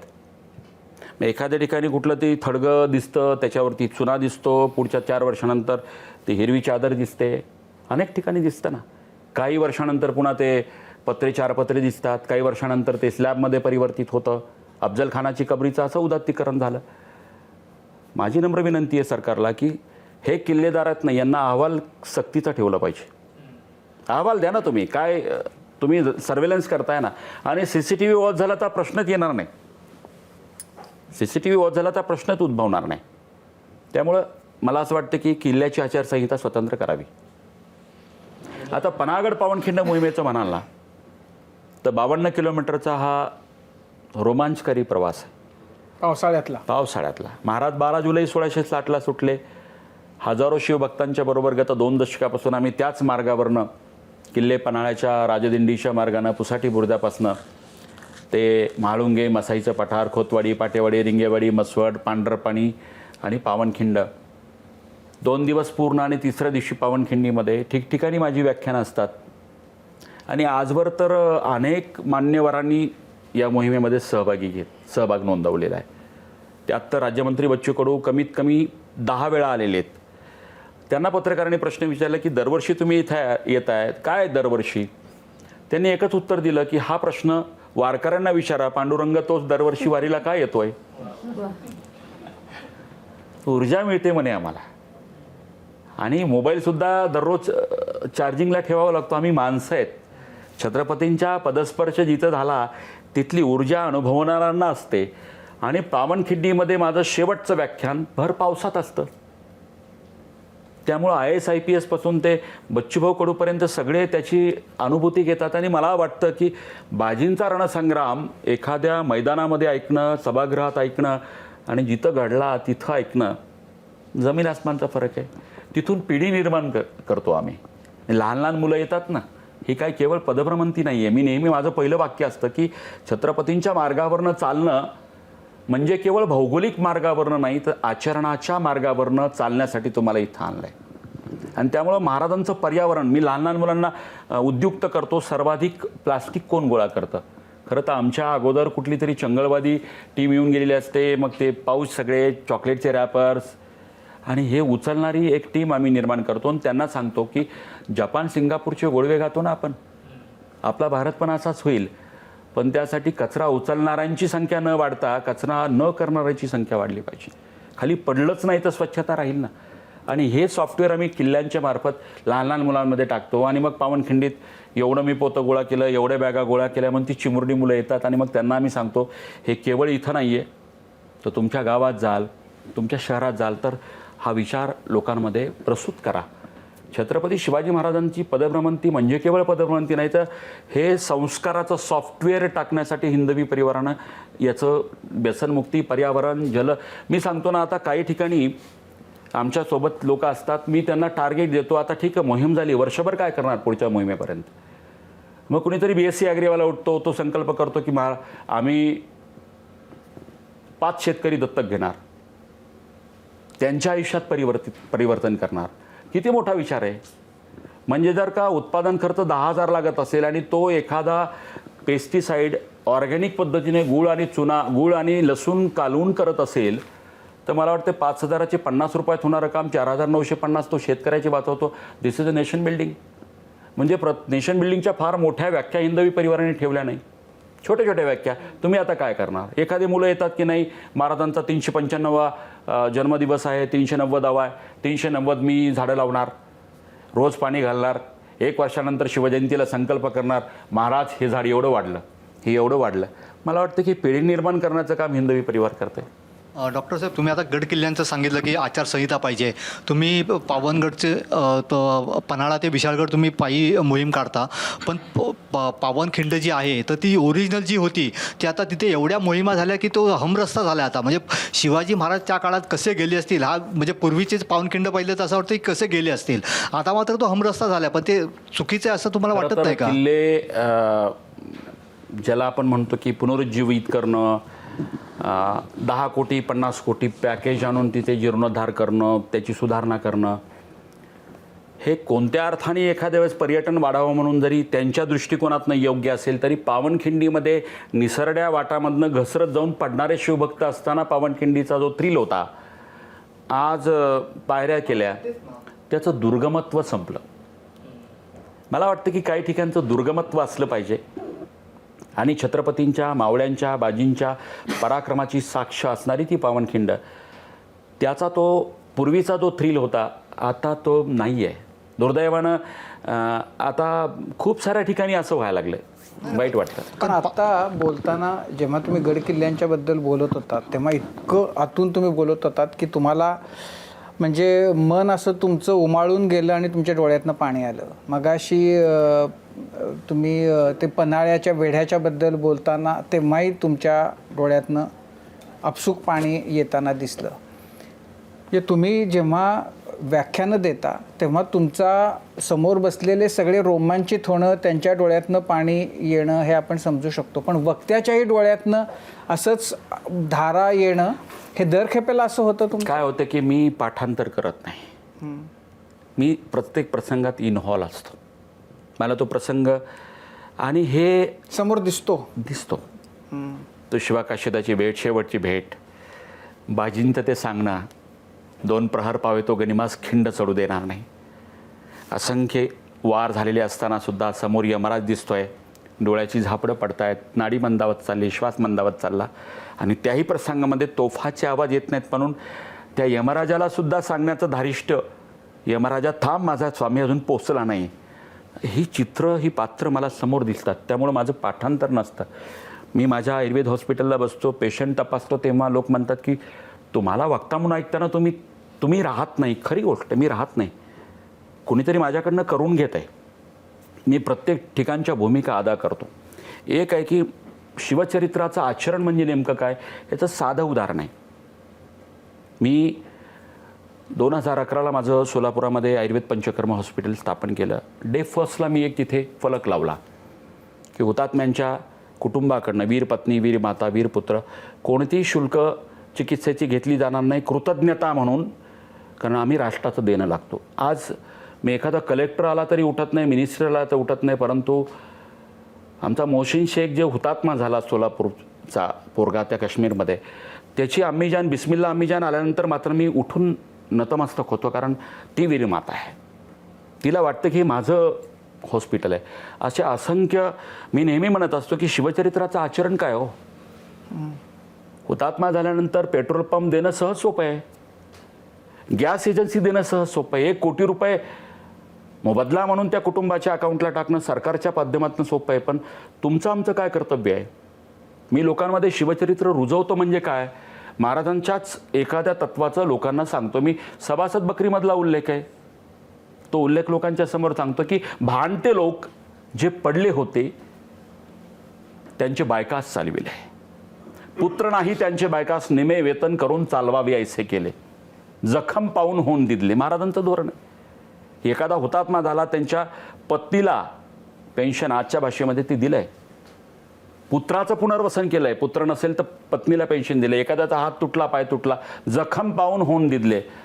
आज मी म्हणतो की पेट्रोल पंप सरकार दिलो, पण ती वीर पत्नी असते ना, जेव्हा मुली मोठ्या होतात ना तेव्हा मामा म्हणून लग्नामध्ये उभं राहण्याचं पुण्याचं काम तुम्ही केलं पाहिजे. तिच्यासाठी वरशोधनाचं काम तुम्ही केलं पाहिजे. कित्येक हुतात्म्यांचे बांध कोरण्यापासून ते कित्येक समस्या आहेत, तुमची मनगटं राखी बांधण्यासाठी त्या वीर पत्नीच्या समोर गेली पाहिजेत. ताई घाबरू नको, आम्ही आहोत. जोपर्यंत नागरिक म्हणून आपण असा जागरूक नागरिक निर्माण करणार नाहीत, पुढं भविष्यामध्ये जर हल्ले झाले तर छातीचा कोट करून पिढी येणार नाही. नागरिक त्या याच्यामधला महाराजांच्यासाठी जीव ओवाळून का टाकायचे, तर लोकांना खात्री असायची की मी मेलो तर माझं कुटुंब उघड्यावर पडणार नाही. ही खात्री केवळ राज्यकर्त्यांच्या प्रती नाही तर सामान्य रयतेच्या बद्दलसुद्धा वाटायची. आज तो विश्वास नाही हो लोकांमध्ये. आम्ही शिवचरित्राच्या माध्यमातून हेच करतो की तुम्ही आचरण करते व्हा. हुतात्म्यांच्या कुटुंबियांचा आम्ही सगळ्या हॉस्पिटलला आवाहन करतो की किमान तिथं तरी तुम्ही त्यांची वीर माता वीर पत्नी आमच्यापासून सुरुवात करतो आम्ही. एखादा शेतकरी येतो, त्याला सोरायसिस झालेला असतो, मणक्याचं ऑपरेशन 3 लाख रुपये नसतात, त्याला ते टाळायचं असतं. ऑपरेशन त्याचा फेल्युअर झाला तर दोन्ही पाय लोळे पडतात, लघवी संडास अंगावर होते, असं कुठंतरी ऐकलेलं असतं. आणि म्हणून ते आयुर्वेदाच्या उपचारासाठी आमच्याकडे येतात तेव्हा त्याचं फाटकं धोतर बघितलं तर कन्सल्टिंगसुद्धा ड्रॉवरमधून परत करतो आम्ही. नाही आम्हाला बघवत, महाराज आम्हाला बघतायत. मला असं वाटतं की शिवचरित्र हा केवळ व्याख्यानाचा विषय नाही, तो आचरणाचा प्रत्येकाच्या बाबतीत असला पाहिजे. आणि याची सुरुवात खूप चांगली झाली आहे. म्हणजे प्रत्येकजण, मी एक वानगी दाखल नाव घेईल, प्राध्यापक रवी निंबाळकर, धाराशिव. विचारधारा काय असते बघा, ते अध्यापन करतात, क्लासेस आहेत त्यांची 11वी 12वीची. पण शिवचरित्राचं आचरण कोविड काळामध्ये एवढी दयनीय परिस्थिती झाली, काही लोकांकडे 12वीची फी भरायला पैसे नाही. शेतकरी म्हटलं तर पैसे दे नको देऊ, मोफत कित्येक तरी पिढी घडवली. तर असे कित्येक लोक आहेत जे शिवचरित्राचं आचरण करतात. अनेक डॉक्टरांना आता मी अनेक ठिकाणी सांगतो की बाबा डिलेवरीसाठी जर का एखादी माता भगिनी असेल आणि एवढं जरी कळलं की शेतकऱ्याची पोरगी आहे, तर किमान ते जे बिल सीझरचं 50,000 झालं आहे, देऊ दे ना त्यांनी 5,000 रुपये, 1 शून्य लाव ना, काय फरक पडतो. 90 पेशंटकडनं घेतो की पैसे तो. महाराज बघ ना, महाराजांनी सर्वाधिक काळजी घेतली ती शेतकऱ्याची घेतली. आज मला वाईट वाटतं की शेतकरी सर्वात हवाल दिला आहे, त्याचा मायबाप कुणी नाही आहे. एक तर पाऊस वेळेवर पडत नाही, पडलाच तर 2,000 रुपये असलेलं बियाणं पटकन 3,000 रुपये होतं ब्लॅक मार्केटमध्ये. रांगा लावल्या जातात, पुन्हा लाठीचार्ज होतो, कसं बसं बियाणं विकत घेतलं जातं, पेरलं जातं. नवरा बायको पेरतात, तो कधी कधी एकच बैल असतो, दुसऱ्या जागी शेतकरी स्वतःचं मान झुंपून ती पेरणी करून घेतो आणि एका महिन्यात कळतं की बियाणं बोगस होता. काही यातना होत असतील त्या शेतकऱ्याला, कर्ज काढलेलं असतं. सरकारला माहिती आहे, पोलीस प्रशासनाला माहिती, किती ठिकाणी बोगस खताचे कारखाने आहेत माहीत नाही सरकारला. बोगस बियाणं कुठं तयार होतं माहीत नाही का. पण केवळ अशा ह्याच्यामध्ये सुद्धा लाचखोरी चालून डोळेझाक केले जाते. छत्रपती शिवाजी महाराज असते ना, तर मला असं वाटतं की त्या दुकानदाराला ज्यांनी बोगस बियाणं विकलंय किंवा तो जो कोणी कारखानदार असेल त्याला केवळ आर्थिक दंड केला नसता, तर बैलाच्या जागी झुंपून फटके देऊन पेरणी करून घेतली असती. धाक असला पाहिजे. आणि भाव कोण ठरवतो हो? ज्याचे पाय कधी चिखलाला लागत नाहीत, ज्याला दारे धरणं सऱ्या धरणं म्हणजे काय, मध्यरात्री लाईट आल्यानंतर दारे धरायला जाताना सर्पदंश होतो, त्याची झोप नसते शेतकऱ्याची. दारे धरायचं ज्याला माहीत नाही, ती माणसं भाव ठरवतात एसीत बसून. ते आडते दलाल. मी एक ठिकाणी सहज विचारलं की, अरे म्हटलं यावर्षी मोती साबण वापरली का, पॅराशूट हो वापरलं. किती रुपये महाग होतं? 5 रुपयांनी. का महाग होतं? कच्च्या मालाचा भाव वाढला. अरे पॅराशूटवाल्याला आणि संतूरवाल्याला भाव ठरविण्याचा अधिकार आहे. तर कांदा आम्ही पेरला, तूर आम्ही पेरली, ऊस आम्ही लावला, सोयाबीन आम्ही लावलं. उत्पादन खर्चावर आधारित भाव ठरविण्याचा अधिकार जोपर्यंत शेतकऱ्याला मिळत नाही ना, तोपर्यंत छत्रपतींचा महाराष्ट्र होणार नाही. महाराज असते तर उत्पादन खर्चावर आधारित भाव ठरविण्याचा अधिकार शेतकऱ्यांना दिला असता. नाही, तुम्ही इतके गड किल्ले फिरलेले आहात, म्हणजे ऑलमोस्ट सगळेच तुमचे फिरून झालेत. असं कोणता गड किल्ला आपण म्हणूया की ज्याची आजचा महाराष्ट्र उपेक्षा करतोय? रायगड, राजगड, प्रतापगड, शिवनेरी इथं लोक जात असतात, त्यांचीही अवहेलनाच आहे, त्यांची स्थिती काही बरी नाही आहे. पण फारच ज्याचं म्हणजे की ज्याचं फार महत्त्व आहे, राजगड, शिवनेरी त्यातली त्यात मुख्यमंत्री किमान पाळणा हलवायला जातात. रायगडावाला स्वतंत्र प्राधिकरण आहे, 6 जूनला लाखोंची गर्दी असते, लक्ष वेधले जातं, त्यामुळे सुधारणा राजगड उपेक्षित आहे, जो छत्रपतींच्या निम्म्या आयुष्याचा 25 वर्ष कालखंड महाराजांचा गेला आहे. शिवरायांच्या हिंदवी स्वराज्याची चढती कमान ज्या किल्ल्याने बघितली, रायगडाने तर खरं तर फार वैभव नाही. महाराजांचा मृत्यू, सगळी खऱ्या अर्थानं फार वैभव संपन्नता बघितली ती राजगडाने.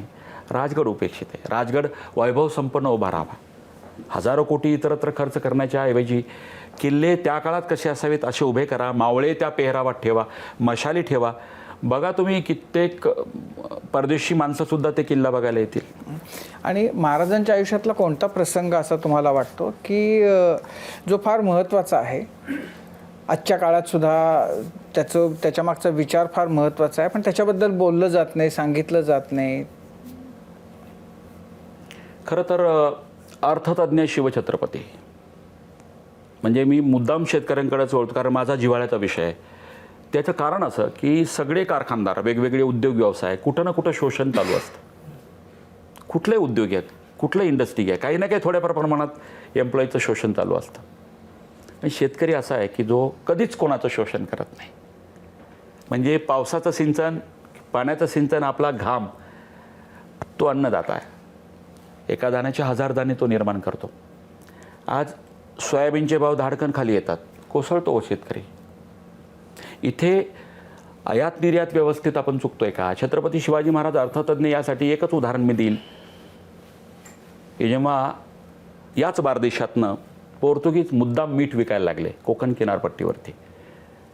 का तर एखादं स्वराज्य जेव्हा उभारी घेतं, त्याचा जनाधार कोसळावा म्हणून तिथल्या आर्थिक जी काही व्यवस्था आहे, सोबतता, ती कोसळून टाकायची, असंतोष निर्माण करायचा. हा एक युद्धशास्त्रातला भाग आहे. म्हणजे कोकण किनारपट्टीवरचा जो शेतकरी, ज्यांचा उदरनिर्वाह मिठावरती होता, पोर्तुगीजांनी मुद्दाम स्वस्त मीठ विकायला प्रारंभ केला. जसं आज चायनापासून सगळे, प्रत्येक युद्ध सीमेवरती लढलं जाणार नाही. जे चीन करतंय आज, अनेक उद्योगधंदे देशोधडीला लागले, फार सोपं आहे. तशा पद्धतीचे डावपेच पोर्तुगीजांनी करून बघितले आणि उदरनिर्वाह ज्या मिठागरावांवरती शेतकऱ्यांचा होता छत्रपतींच्या स्वराज्यामध्ये, त्यांची उपासमार व्हायला लागली. महाराजांपर्यंत बातमी गेली, मोर्चा गेला नाही, निदर्शनं झाली नाहीत, काळे झेंडे दाखवले नाहीत, निवेदनपत्र घेऊन कोणी राजगड रायगडावरती गेलं नाही. हा जाणता राजा, बातमी कळली. आणि महाराजांनी एक पत्र लिहिलं नरहरी आनंदराव नावाच्या सुभेदाराला, जो कुडाळचा सुभेदार आहे. कुडाळ आजचा तालुका आहे, पण त्या काळातला मोठा प्रोव्हिन्स आहे. दिनांक 6 डिसेंबर 1671चं पत्र आहे. पत्रात काय लिहिलं त्यातला एक सारांश सांगतो. या नरहरी आनंदरावाला महाराज लिहितात, तुम्ही घाटी जबर जकात बैसविणे, बारदेशी मीठ संगमेश्वरी मिठापेक्षा महाग होई ऐसा निरख करणे. म्हणजे इतकी जकात लावा. आणि जकात लावली भरभक्कम आणि कृत्रिम ते मीठ महाग केलं. बघता बघता तुलनेने आपलं मीठ स्वस्त झालं आणि इथले उद्योगधंदे तरले. कोणेके काळी लातूरमध्ये ऑइलची मोठी बाजारपेठ, ऑइल मिल होत्या, पण जेव्हा आपण पाम तेल आयात केलं सगळे कोसळले. म्हणजे इथे ब्रिटानिया बिस्किट निर्यात करायला परवानगी आहे, गहू निर्यातीला परवानगी नाही. कांदा निर्यातीपासून ते सगळे. मला एकच वाटतं की शेतकरी हा देशाचा आधारभूत घटक आहे. कोविडच्या काळामध्ये सगळे उद्योगधंदे ठप्प होते, शेतकरी होता म्हणून जगला. त्याच्या बाबतीत अजूनही कोणताही सरकार सकारात्मक भूमिका घेत नाही, त्याचा विचार करत नाही, असं माझं ठाम मत आहे. आत्ता इथं ओमप्रकाश शेटे आहेत, तुमचे धाकटे बंधू, आणि ते राज्याच्या आरोग्याची फार उत्तम काळजी घेतात. म्हणजे महाराजांना जसं अभिप्रेत होतं तशाच प्रकारचं काम ते करतायत. तर काय तुमच्याकडनं काहीतरी प्रश्न अपेक्षित आहेत? कसं आहे, त्यांच्या बाबतीत एकच सांगतो की ओमप्रकाश माझ्या शिवचरित्रातल्या मुशीत आहे. मी जितके गडकोट भ्रमंती करतो, सहकुटुंब तो माझ्यासोबत असतो, केवळ गडकोटांवरती नाही. की छत्रपती शिवाजी महाराजांचं प्रशासन, तो 7व्या माळ्यावर असताना सुद्धा मला आठवतं की त्याला एकदा तो सोलापूरला खूप 4 वर्षानंतर सहकुटुंब आला होता. आणि मी म्हटलं, हे बघ म्हटलं, आता आजचा शनिवार आहे, एक दिवस दांडी मार नको जाऊ मुंबईला, रविवार आहे, सोमवारी आपला कार्यक्रम आहे. त्यांनी बायका पोराला माझ्याकडे सोडलं आणि तो शुक्रवारी ट्रेनने निघून आला. जाताना मला एवढंच बोलला की शनिवार डॉक्टर तुमच्या दृष्टिकोनातने असेल, पण चंद्रपूरचा शेतकरी, परभणीचा शेतकरी इथे आलेला आहे म्हणला आणि त्याला झोपायला जागा नाही, तो वडापाव खाऊन कुठल्या तरी रेल्वे स्टेशनला झोपतो. मी जर सोमवारी आलो तो 3 दिवस तो काय खाईल? मला वाटतं की हा विचार जो आहे ना, हा शिवचरित्रातला विचार आहे. आणि ओमप्रकाश शेटे आणि we born for the nation. आमचा जन्म राष्ट्रासाठी झाला आहे, त्यामुळे आम्ही राष्ट्रासाठी समर्पित आहोत. इदम न मम. खरं म्हणजे आपण काम करत असताना शिवछत्रपतींच्या विचाराचं आचरण करतो, त्यामुळं आजचाच दिवस माझा आहे ह्या दृष्टीनं आपण काम करत असतो. परंतु काल परवा शिवशंभूंचे विचार आपल्या कुटुंबात आपण रुजवतो, आचरणात आणतो. पण छावा चित्रपट आल्याच्या नंतर मात्र माझ्या मुलाला उत्तर देताना माझी दमछाक होती. कधी कॉन्ट्रोवर्सी असलेला प्रश्न किंवा काम करत असताना आपण बाळगत नाही, पण तो म्हणतो की या औरंग्याचं थडगं उकडून टाकायला पाहिजे का, ज्यांनी क्रूर पद्धतीनं धर्मवीर छत्रपती संभाजीराजांची हत्या केली, निगरूनपणे हत्या केली. आणि त्याला कॉन्ट्रोवर्सी म्हणून त्याच्या कानावरती एक शब्द आला की मनुस्मृतीचं तिथं अवलंब करून त्या पद्धतीनं छत्रपती संभाजी महाराजांची हत्या करण्यात आली. हे काय? आता त्याला सांगत असताना माझी दमछाक होते की हे सगळं वेगळ्या पद्धतीनं, पण ह्या बाबतीत तुमचं काय मत आहे तेवढं सांगा. खरं म्हणजे संभाजी महाराजांची हत्या हा स्वतंत्र एपिसोडचा विषय आहे. मी सप्रमाण पुढच्या वेळेस पुरावे दाखवेल. म्हणजे मधल्या काही दशकामध्ये संभाजी महाराजांची हत्या मनुस्मृतीच्या तत्वानुसार, ब्राह्मणांच्या सांगण्यानुसार झाली असं सांगणारा एक वक्ता वर्ग निर्माण झाला. माझा एक 26 मिनिटाचा व्हिडिओ त्याच्यावरती न्यूज चॅनलवरती आहे, सप्रमाण खोडलेले मी. कुठेही मनुस्मृतीनुसार संभाजी महाराजांची हत्या झाली नाही. आता काही लोकांना ओढून ताणून श्लोक आणायचे असतील तर हा प्रत्येकाचा भाग असू शकतो, पण मनुस्मृतीचा दूरदूर संबंध नाही, गुढीपाडव्याचा तर दूरदूर संबंध नाही. पण एक उदाहरण देतो मी की संभाजी महाराजाला दिनांक 14 फेब्रुवारी 1689ला त्या बहादूरगडाच्या छावणीमध्ये बांधण्यात आलं. तेव्हा जो आय विटनेस होता ना, त्याचं नाव साकीब मुस्तैद Khan. He was I witness, ज्यांनी मासिरी आलमगिरी लिहिलं. तो लिहितो, डॉक्टर जयसिंगराव पवारांच्या पुस्तकात सुद्धा आहे, छत्रपती संभाजी महाराज स्मारक ग्रंथ. तो आणला नाही मी आज इथे. तो लिहितो. त्याच्यानंतर ईश्वरदास नागर यांच्यामुळं पहिल्यांदा कळलं की डोळ्याने जिभा छाटल्यानंतर संभाजी महाराजांनी अन्न पाणी त्यागलं. साधा सवाल आहे. जे काही संभाजी महाराजांवर कोणी आरोप करतं की व्यसनाधीन होते वगैरे, बिलकुल नाही. व्यसनाधीन असलेला माणूस, खरं हे फार मोठं व्रत आहे, अन्न पाणी त्याग करणं. ते त्यागलं त्यांनी. आणि त्याहीपेक्षा साकीब मुस्तैद खान, हाशम मोहम्मद खाफी खान, जे औरंगजेबाचे इतिहासकार आहेत, मराठ्यांचे नाही आहेत, ते लिहितात. त्या रुहुल्ला खानला पाठवलं होतं औरंगजेबाने की संभाजीराजांची समज घाल. तो रुहुल्ला खान गेला तिथे. हे त्यांनी लिहिले, आपण नाही. ताजीम करण्यासाठी, मान झुकव म्हणजे नमस्कार करण्यासाठी, झुकून ताजीम करण्यासाठी. तर तो रुहुल्ला खान गेल्यानंतर संभाजी महाराजांनी तर नकार दिलाच, पण मला खात्री आहे की 4-2 मराठी शिव्या हसाडल्या असतील. ज्या शिव्या जशाच्या तशा बादशाला सांगण्याची हिंमत रुहुल्ला खानची झाली नाही. पण तो बोलला सारांश की संभाजी राजा तुमच्याबद्दल अद्दा बोलला, घाणेरड्या शब्दात बोलला. तेव्हा बादशाने सांगितलं की बादशाह मुल्ला मौलवींना बोलवलं. बादशाह अद्दा किंवा घाणेरडे शब्द बोलणाऱ्यांच्या दुष्टांच्या जिभा आणि डोळे मस्तकांच्या पात्रातनं काढून टाका. हा आदेश आहे त्याचा. डोळे फोडा आणि जिभा छाटा. मग हा जर त्या मुल्ला मौलवींच्या साक्षीनी काफिराला कशी शिक्षा द्यावी या पद्धतीनं मुल्ला मौलवींना बोलव, हे त्यांचे आहेत. आज मी पुरावे नाही आणले. कुठेच मनुस्मृतीचा संबंध नाही आहे. आता एखादा श्लोक कॉपी पेस्ट करून कोणाला आणायचा असेल बादराणेंसमोर, हा ज्याच्या त्याचा भाग आहे. पण इथे औरंगजेबाच्या इतिहासकाराने लिहिलं आहे की काफिराला जशी शिक्षा ठोठवावी.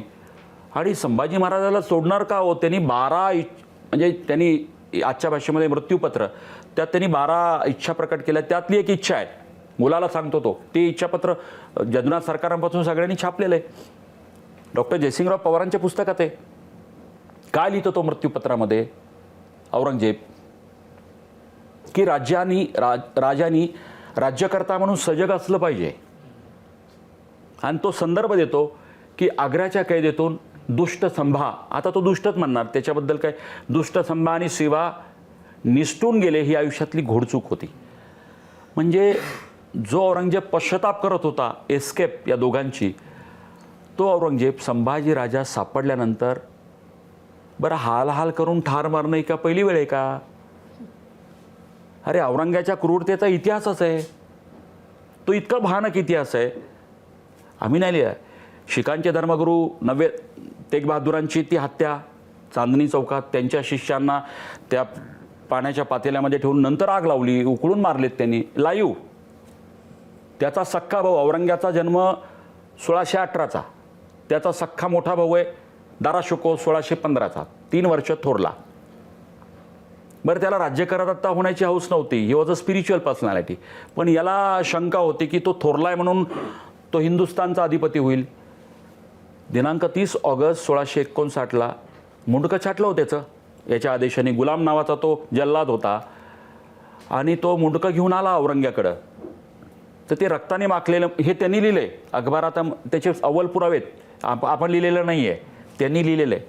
त्या काळात जसे आज तुम्ही बूम घेऊन जाता लाईव्ह विटनेस, तसं दरबारामध्ये अखबारात जे होतं. आता महाराज जेव्हा त्या आग्र्याच्या दरबारामध्ये गेले तर परखालदास होता तिथे, त्यांनी लिहिलेली पत्र उपलब्ध येतात राजस्थानी दप्तरामध्ये, त्यामुळे हे लाईव्ह आहे. तर हे लिहिलेलं आहे की जेव्हा ती मुंडकं आणलं दारा शुकोचं, रक्ताने माखलेलं होतं, याचा विश्वास बसला नाही की तो दारा शुको आहे. ती पाण्याने धुवून आण म्हणे. मग खात्री पटली. मग त्याचं धड त्यांनी हत्तीवरनं मिरवलं. विद्रुपीकरण का असतं सख्या भावाचं? एवढं करून थांबला नाही, त्याच्या मनात दुष्ट विचार आला. हे सगळे अव्वल साधन आहेत की कैदेत पडलेला आपला बुडाबाप शहाजहान, त्याला त्याने लिफाफा पाठवला नजराणा म्हणून. एक वकील गेला की औरंगजेबाने तुमची याद केली.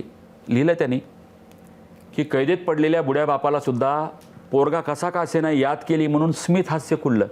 कसा का असाना औरंगजेब. आणि नजराणा घेऊन ते तबक घेऊन तो एक माणूस आला, ते वस्त्र हटवलं आणि सगळ्यात लाडका मुलगा दारा शुको दिसल्याबरोबर तो भोवळ येऊन पडला. हे लिहिलंय. क्रूरतेचं अजून काय उदाहरण असावं? त्यामुळे जो औरंग्या क्रूरच होता, ज्यांनी तख्तासाठी सख्या भावाची हत्या केली, वडिलांना तडपून मारलं, तो संभाजी महाराजांच्या बाबतीत मनुस्मृतीचा आधार घ्यावा एवढा कमकुवत नव्हता आणि मनुस्मृतीचा फॉलोअरही नव्हता. मग त्याचे स्ट्रॉंग एथिक्स आहेत, त्याला संदर्भ काय साधे आहेत का? क्रूरतेच्या व्याख्या ज्या आहेत ना, जिहादी तत्वापासून कसं कसं मारावं, त्याचे संदर्भ ग्रंथ एवढे स्ट्रॉंग असताना त्यांनी मनुस्मृतीचा आधार घ्यावा एवढा कमकुवत औरंगजेब मी वाचला नाही. ते थडगं त्या संदर्भात विचारतो, ते खुलताबादला जे थडगं आहे ते ठेवायला पाहिजे का नाही कसं ठेवायला आहे, पाहिजे? औरंगजेबाचं थडगं असू देत किंवा अफजल खानाचं असू देत,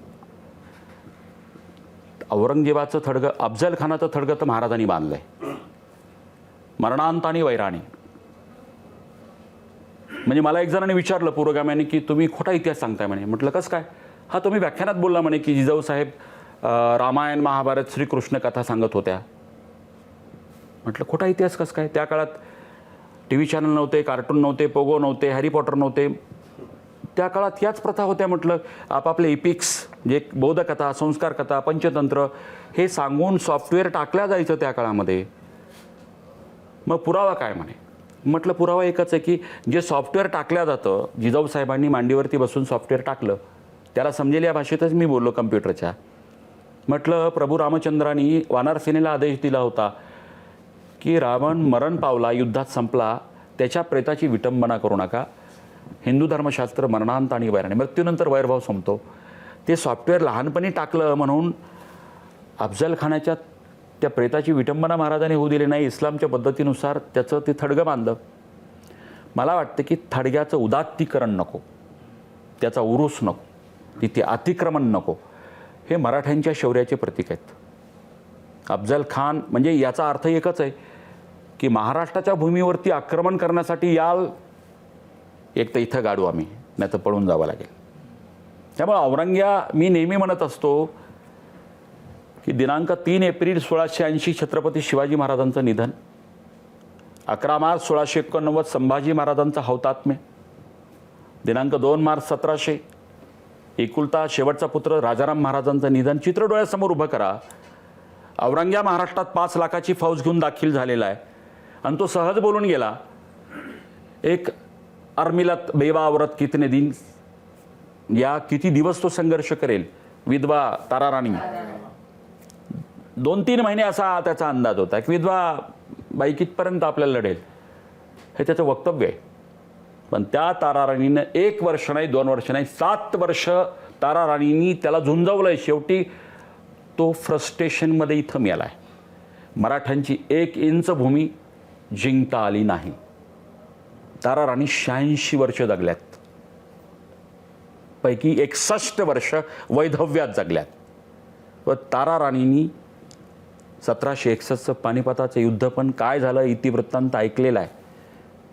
ताराराणीच्या इतिहासामधला खूप वेगवेगळ्या डावपेचात्मक ताराराणी तुम्हाला अभ्यास करता येतील. चित्र डोळ्यासमोर उभं करा. 3ही छत्रपतींचं अस्तित्व नाही, मरण पावलेत. पुरुष करता उरला नाही. औरंग्याची 5 लाखाची फौज, सोपं नाही. चित्र डोळ्यासमोर उभं करा की एखादा राज्यकर्ता किंवा सरदार मरण पावला तर रणांगणातनं सैन्य सैरभर पळत सुटतं. इथं 3ही छत्रपती नाहीत, तर महाराष्ट्र तुमचे आमचे बापजादे औरंग्याच्या फौजेविरुद्ध 1 वर्ष नाही, 2 वर्ष नाही, 5 वर्ष नाही, 10 वर्ष नाही, 27 वर्ष लढत होते. नेतृत्वाशिवाय लढलेली ही जगातली एकमेव लढाई आहे. आणि शेवटी औरंग्याला आम्ही इथं गाडला. मराठ्यांची भूमी जिंकता येणार नाही, त्यामुळं औरंग्याचं थडगं असू देत. त्यामुळं राज ठाकरे साहेबांनी जे म्हटलं, सहमत आहे मी की थडग्याला विरोध नाही, थडग्याच्या उदात्तीकरणाला विरोध आहे. उरूस संत त्याला संबोधण्याला विरोध आहे. अफजल खानाचं थडगं राहिलं पाहिजे. उदात्तीकरण नको, अतिक्रमण नको, उरूस नको. तो काय दोघेही संत नव्हते. डॉक्टर साहेब, आपण रायगड राजगडाच्या बद्दल बोलतो अनेकदा, पण असं आहे की आपली 3री राजधानी होती छत्रपतींची, ती जिंजी. आणि तुमच्याबरोबर त्या जिंजीच्या दुर्ग भ्रमंतीमध्ये मी आलोही होतो. म्हणजे तो फार रोमांचक उभा करणारा असा तो सगळा अनुभव होता. आणि तिथं म्हणजे त्या जिंजीच्या बद्दल सांगा ना. म्हणजे तिथं नंतर तुम्ही तो बोर्डही एक, खरं तर 2017ला मी पहिल्यांदा जिंजीला गेलो आणि गडावरती ओळख पहिल्यांदा एका IPS अधिकाऱ्याची झाली. महाराजांनीच करून दिली. योगायोगानं फाल्गुन वद्य तृतीया म्हणजे 15 मार्च 2017 तिथीनुसार शिवजयंती. आणि तिथं एका IPS अधिकाऱ्याची ओळख झाली, त्यांचं नाव IPS शेखर देशमुख. मराठी भूमिपुत्र पण तामिळनाडू केडरचा. आणि आम्ही शोधाशोध केली की जिंजी किल्ल्यावरती 8 वर्ष मराठ्यांची राजधानी, म्हणजे राजाराम महाराजांनी राज्य केलं जेव्हा संभाजी महाराजांची हत्या झाली. शिवाजी महाराजांनी जिंकलेलं 1677ला. दोन्हीही छत्रपतींचं नाव नाही, काहीच नाव नाही. मग शोधाशोध सुरू केली, नाव नाही. मग IPS शेखर देशमुखांची मी कृतज्ञता प्रकट करेल की त्यांच्या मदतीने आर्किओलॉजिकल सर्व्हे ऑफ इंडियाशी पाठपुरावा करून आम्ही 3ही छत्रपतींचा नामोल्लेख असलेला त्या पुरातत्व खात्याच्या स्ट्रक्चरमध्ये, ब्लूमध्ये तो नामफलक बसवला. आणि त्याचे साक्षीदार दस्तूरखुद्द संपादक राजीवजी खांडेकर आहेत. ते सपत्नीक किल्ले जिंजीवरती चढले ते होते. पोपटराव पवार होते, नैना बच्चूभाऊ कडू होते, IPS शेखर देशमुख होते, तंजावरचे छत्रपती आबाजीराजे भोसले होते. या सर्वांच्या उपस्थितीमध्ये मला अभिमान आहे की आता जगातला कुठलाही शिवभक्त तिथे आला तर तामिळी आणि इंग्रजी भाषेमध्ये 3ही छत्रपतींचा नामोल्लेख असलेला फलक हिंदवी परिवाराला उभा करता आला. मला असं वाटतं की छत्रपतींच्या या शिवकार्यामधलं हे माझं परमोच्च समाधानाचं बाब आहे. तिथं महाराजांचं नाव लागलं. पण डॉक्टर साहेब, तिथं म्हणजे तो किल्लाही फार, म्हणजे तो गडच एकूण फार वेगळा आहे. म्हणजे आपल्याला आपल्या नजरेला जी गड बघायची सवय असती त्याच्यापेक्षा वेगळा आहे. तो फार वेगळा आहे. तो काय त्याच्याबद्दल सांगाल तुम्ही? त्या नाही, कसं आहे, तिकडं जे स्ट्रक्चर आहे ना, खरं तर ते दगडाचा ढीक पडावा आणि त्याच्यावरती किल्ला, सगळे दगडाचे डोंगर आहेत, म्हणजे मातीचे डोंगर नाही आहेत. आणि शिवाजी महाराजांनी खरं तर तो 7 किल्ल्याचा बनलेला आहे. पण आज 3 किल्ल्यांचे बऱ्यापैकी चंद्रदुर्ग, राजदुर्ग आणि राजगिरी, चंद्रगिरी आणि कृष्णगिरी असे 3 आहेत. महाराजांनी तिघांना एक सामूहिक भिंत बांधली, सामायिक भिंत बांधली. तर त्याचं वैशिष्ट्य आहे की तो किल्ला राजाराम महाराजांनी प्रचंड लढवलेला. तर मला वाटतं की जिंजी छत्रपतींच्या आयुष्यामधलं सगळ्यात महत्त्वाचं की महाराजांनी जिंकलं म्हणून संभाजी महाराजांच्या हत्येनंतर राजाराम महाराजाला आश्रय मिळाला. तर आणि छत्रपतींच्या आयुष्यातली सगळ्यात मोठी ती एक कामगिरी आहे. मगाशी आपला जो उल्लेख झाला होता गडकिल्ल्यांचा की स्मारकं बांधली जातात, तशीच आता मंदिरं बांधली जातात शिवाजी महाराजांची. आणि माझा परत प्रश्न तोच आहे की आहे ते टिकवावं की नव्याने अशा पद्धतीने मंदिरं आणि स्मारकं व्हावी? खरं तर मगाशी तामिळनाडूचा जो उल्लेख आहे मी केलेला, तर तो महाराजांचा हिंदू धर्मरक्षक म्हणून जो काही कार्यभार येतो. आजही तुम्ही चेन्नईला जा, कालीकंबल मंदिरामध्ये तिथे तो स्तंभ आहे आणि कालीकंबल मंदिरामध्ये 3 महाराजांच्या मूर्ती आहेत, पुतळे आहेत.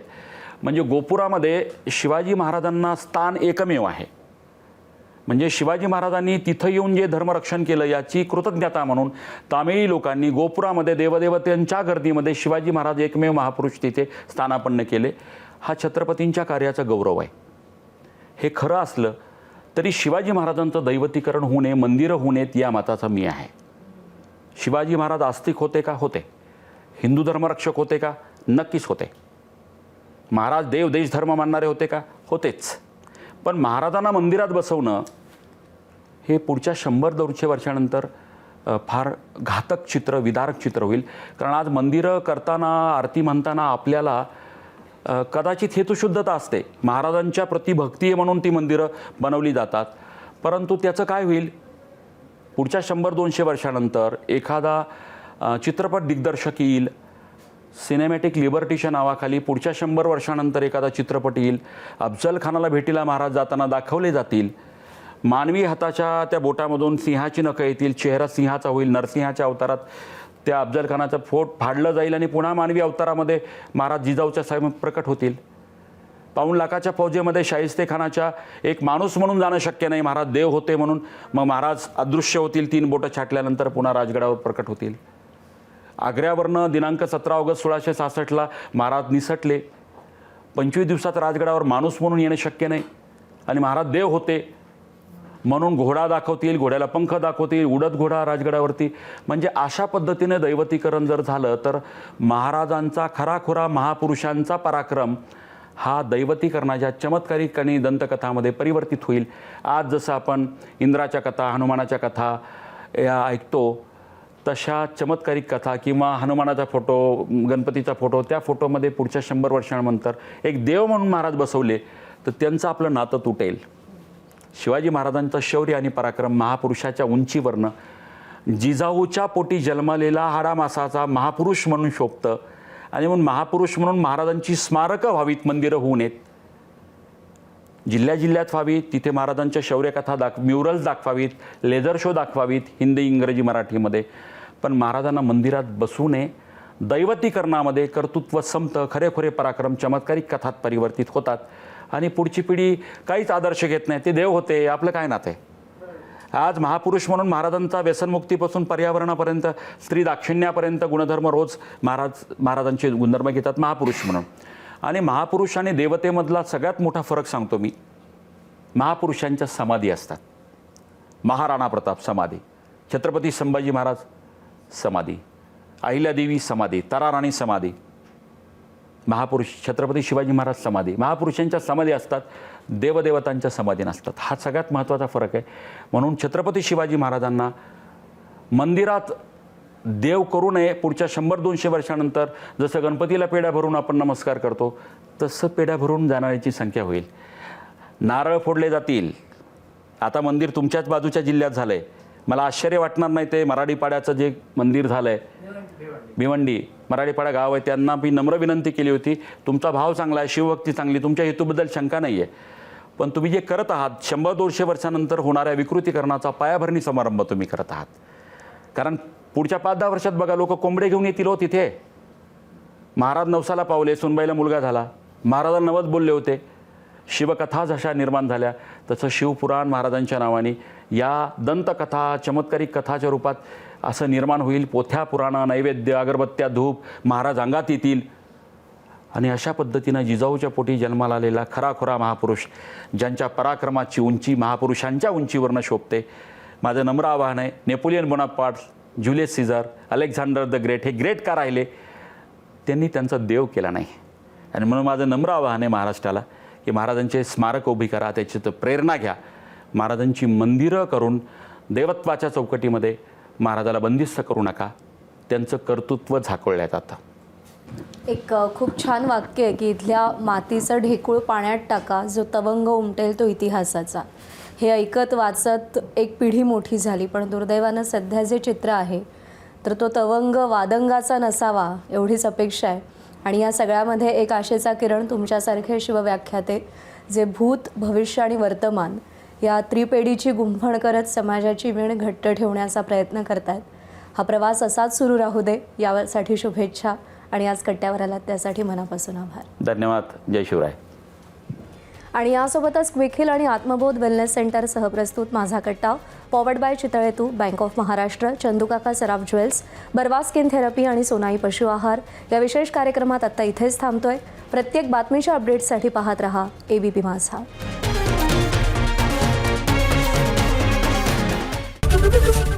ABP माझा, उघडा डोळे बघा नीट.